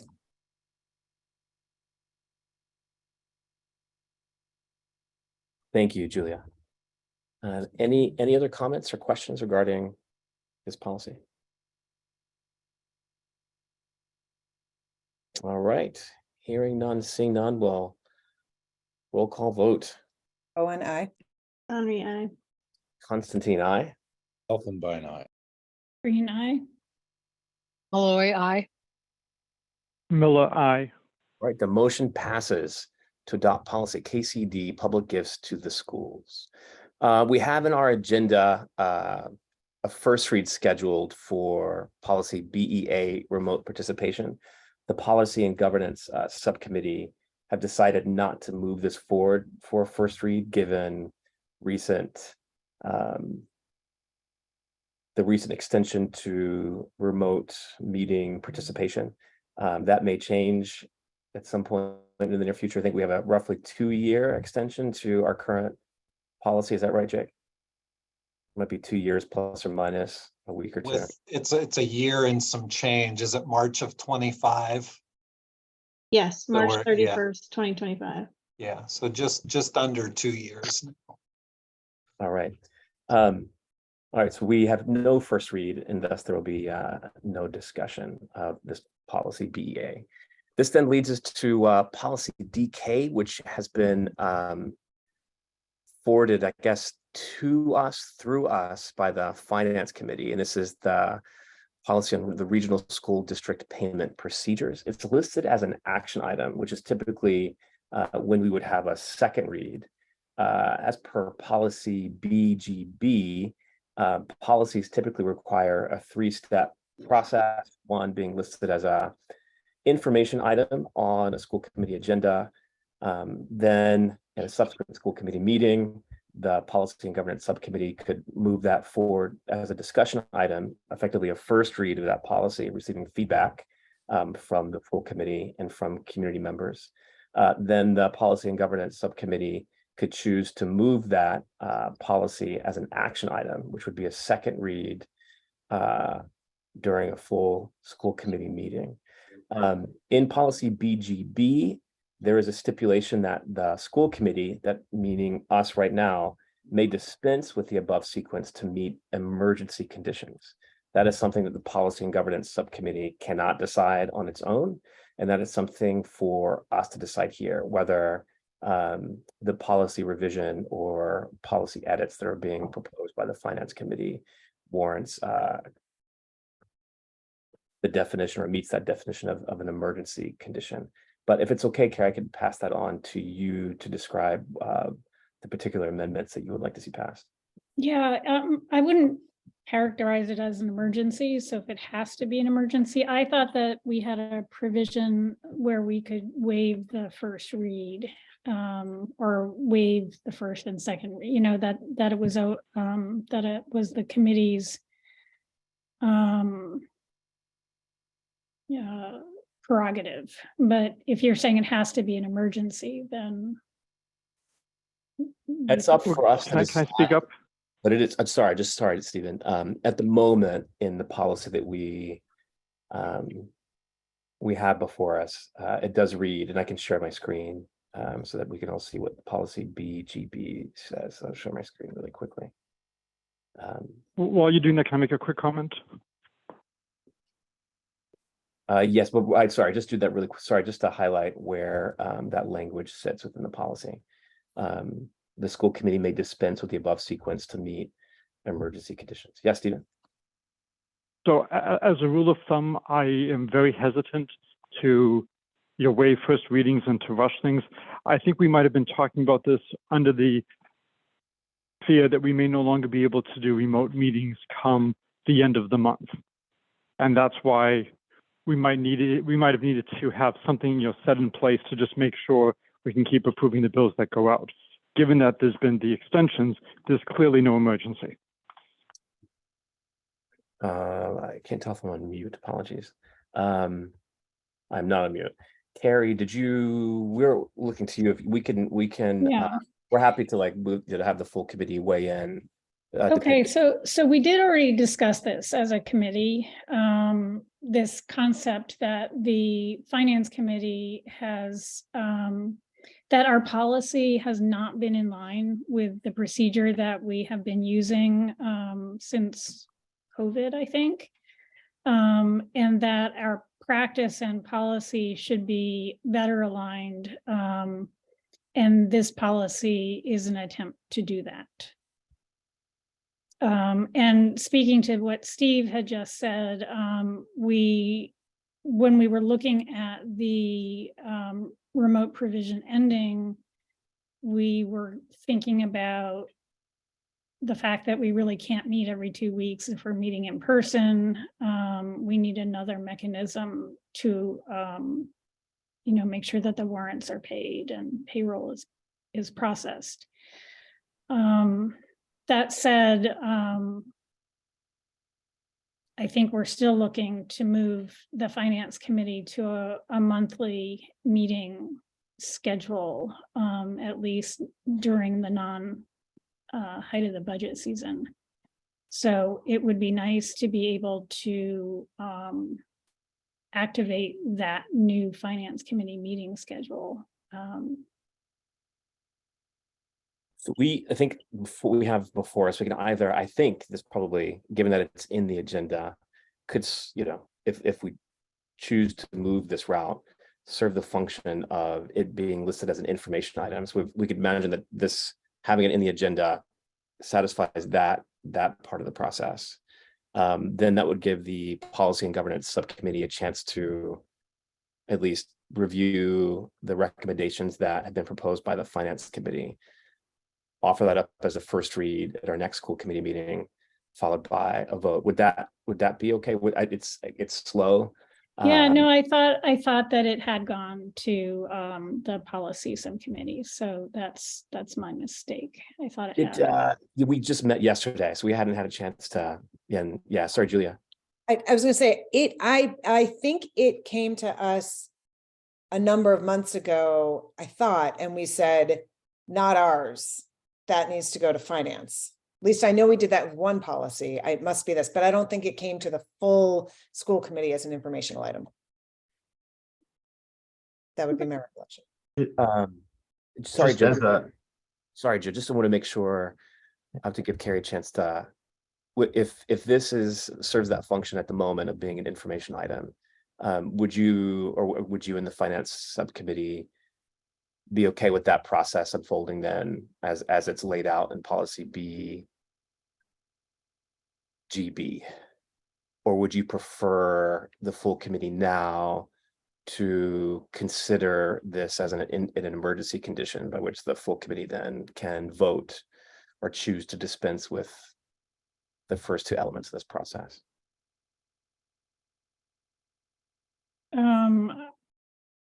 I think we should follow our normal process, unless Joe, did you have something to say about that? No, I would just say that this begs that, like we had discussed a couple of months ago, I think policy BGB needs a revision itself. It does not assume the existence of the policy subcommittee at all. So the policy subcommittee technically is not involved in the information item, the discussion item, or the action item. That's the full school committee.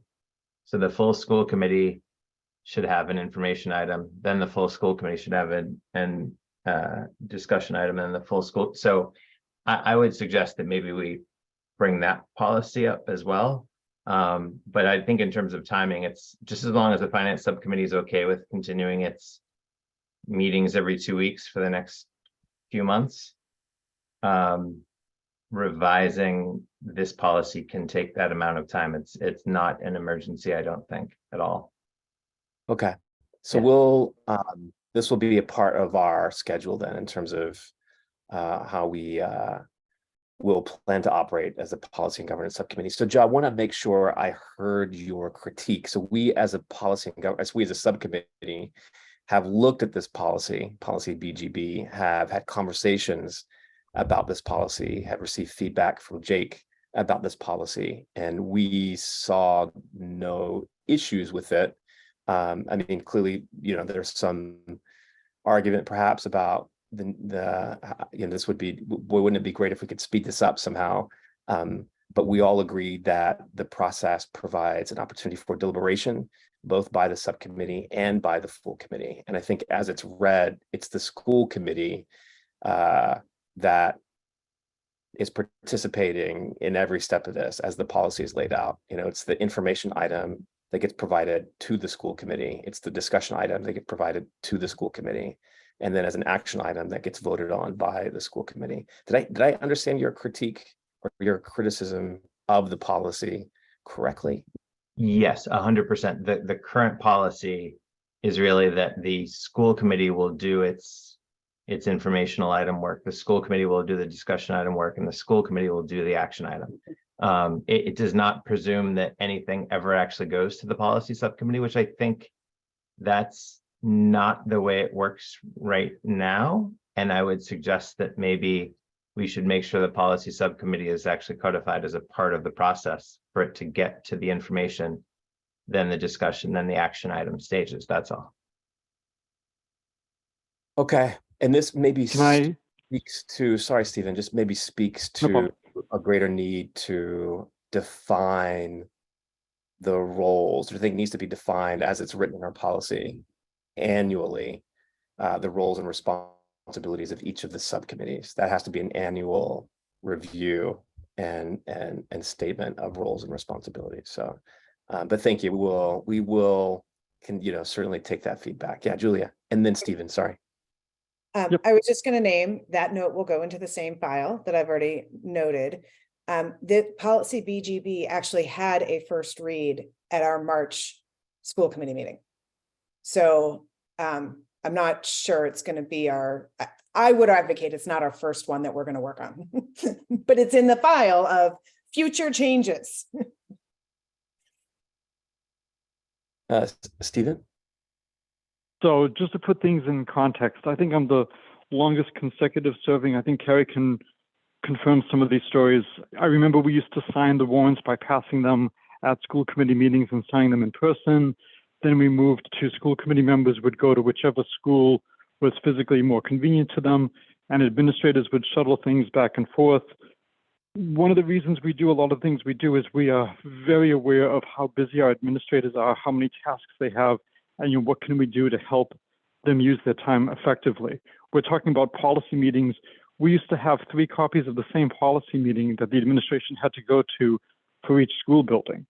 And so when we're thinking about all this, I also want to be thinking about demands on Joe's time, demands on Jake's time. What can we do so that these small things can be handled as efficiently as possible? Thank you. Thank you, Stephen, and thank you all for feedback that we have received. And just to clarify where we are, the Policy and Governance Subcommittee will take up Policy DK as a part of its normal proceedings. Please note that policies on public comment have been listed as an information item or information items for potential discussion in the future as discussion items. Carrie? Can you remind me, what do you want committee members to do with feedback on those discussion item policies? Like I have one tiny piece of feedback and I don't know if I should do it now or policy BGB. Is that what you're? I'm referring to BEDH-R. Oh, BE, apologies. BE. Was that the one you took off? No, that Remote was public comment? listed as a information item, so we don't actually discuss it here.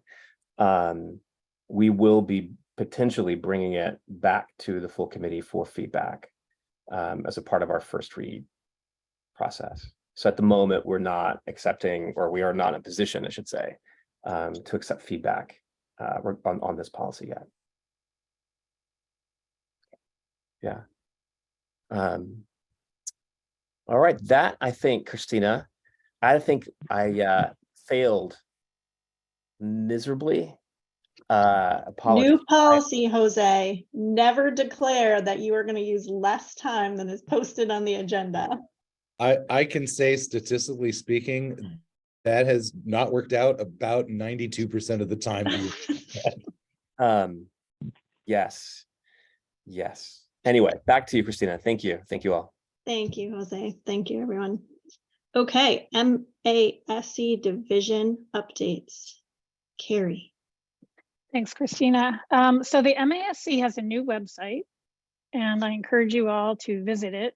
It's looking very snappy. And on that website, there is a big box on the right that if you click on it, you'll go to the information on Day on the Hill. Day on the Hill is May 4th, and all school committee members are encouraged to attend. It's a time when we can go lobby our legislators. There are informational sessions in the morning hosted by the MASC. There is a lunch that is put on by the vocational technical students, which is quite exceptional. And if you can't do it this year, it happens every year.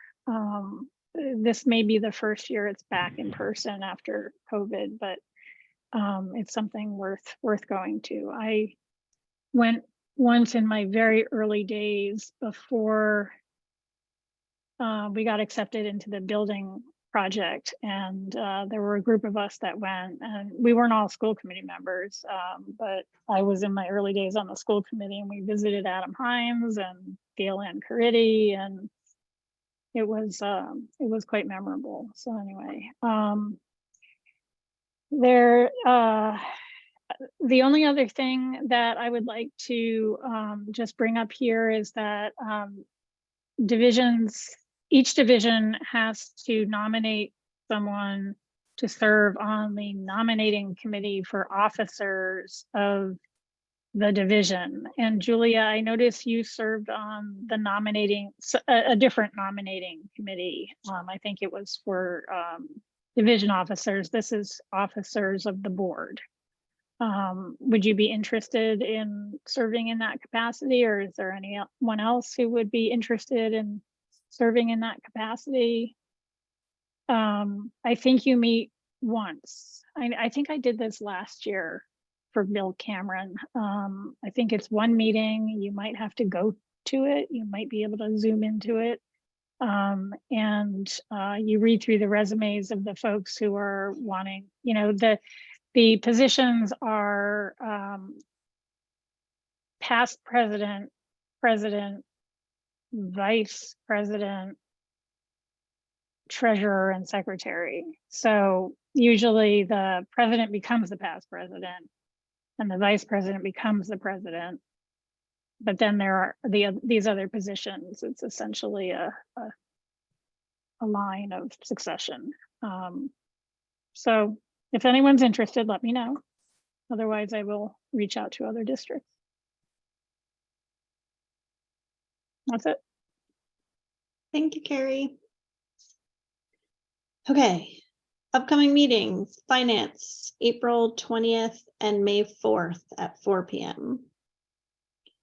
Next regular session school committee meeting is May 11th at 6 p.m. I have no other items for discussion. Any agenda requests? Okay. Carrie. It's not really an agenda request, but it's just a question. Are we really not planning to meet in person just because we can meet remotely? It's a good question, and maybe we should add it as a discussion point at our next meeting, because I've been wondering the same thing. There's definitely value in meeting in person. I think that the thing that we struggle with technically is doing a hybrid type meeting like they do like in Williamstown for their finance subcommittee meetings. So it's worthy of a discussion, I think. Yeah, I mean, even if we did it every other month or every 3 months or something like that, it would just be nice to Or get did around it for the table. budget meeting. Yeah, so let's add that as a discussion point for May. I don't think our agenda is too long. Okay. I shouldn't say that. Okay. Take a half hour. I would like to make a motion to enter into executive session with intent to return to open session pursuant to MGL Chapter 30A, Section 21A3 to discuss strategy with respect to collective bargaining, all bargaining units. B, Section 21A1 to discuss the reputation, character, physical condition, or mental health rather than professional competence of an individual. Sick leave bank. Miller, second. Okay, all in favor? Owen, I. Conry, aye. Constantine, I. Elfenbein eye. Green eye. Malloy, aye. Miller, I. Thank you. I It need is to, 9. I need to move, so I'm just gonna I'm Okay, here. but I'm yeah, gonna take move. your time. We'll declare our aloneness actually after we move. And I just opened up a breakout room for everybody. I forget what I have to do. Am I in it? I think I just, Yeah, you can, oh, there we go. you can join it.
Oh, you know who we lost was WillieNet.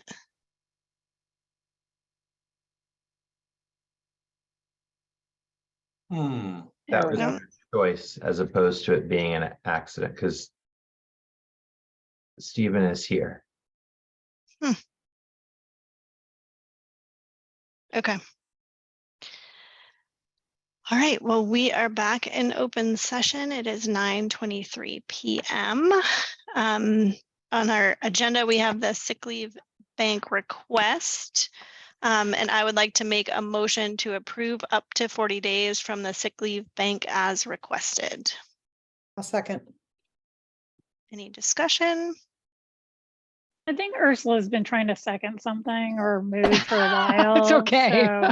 so she should give her Gotta the get on your game there, Ursula. Well, you know what, Ursula, after we get through this, we I'll still have second to the- adjourn, so yeah. There you go. I'll have Everyone my shh. chance. Okay, so all in favor? Bowen, I.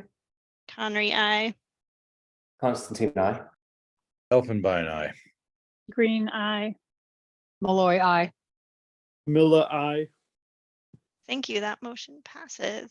I would like to make a motion to adjourn. I would like to second it. No. Any discussion? There is none. It's non-debatable. Nice. All Bowen, I. right. All in favor? Bowen, I. Conry, aye. Constantine, I. Elfenbein eye. Green eye. Malloy, aye. Miller, I. Thank you. It is 9:25. We are adjourned and Curtis can get to work. Yep. Bye, Time, everyone. time to get started. Have a Drive good safe. night. Good night, all. Thanks, Go everyone. Pete.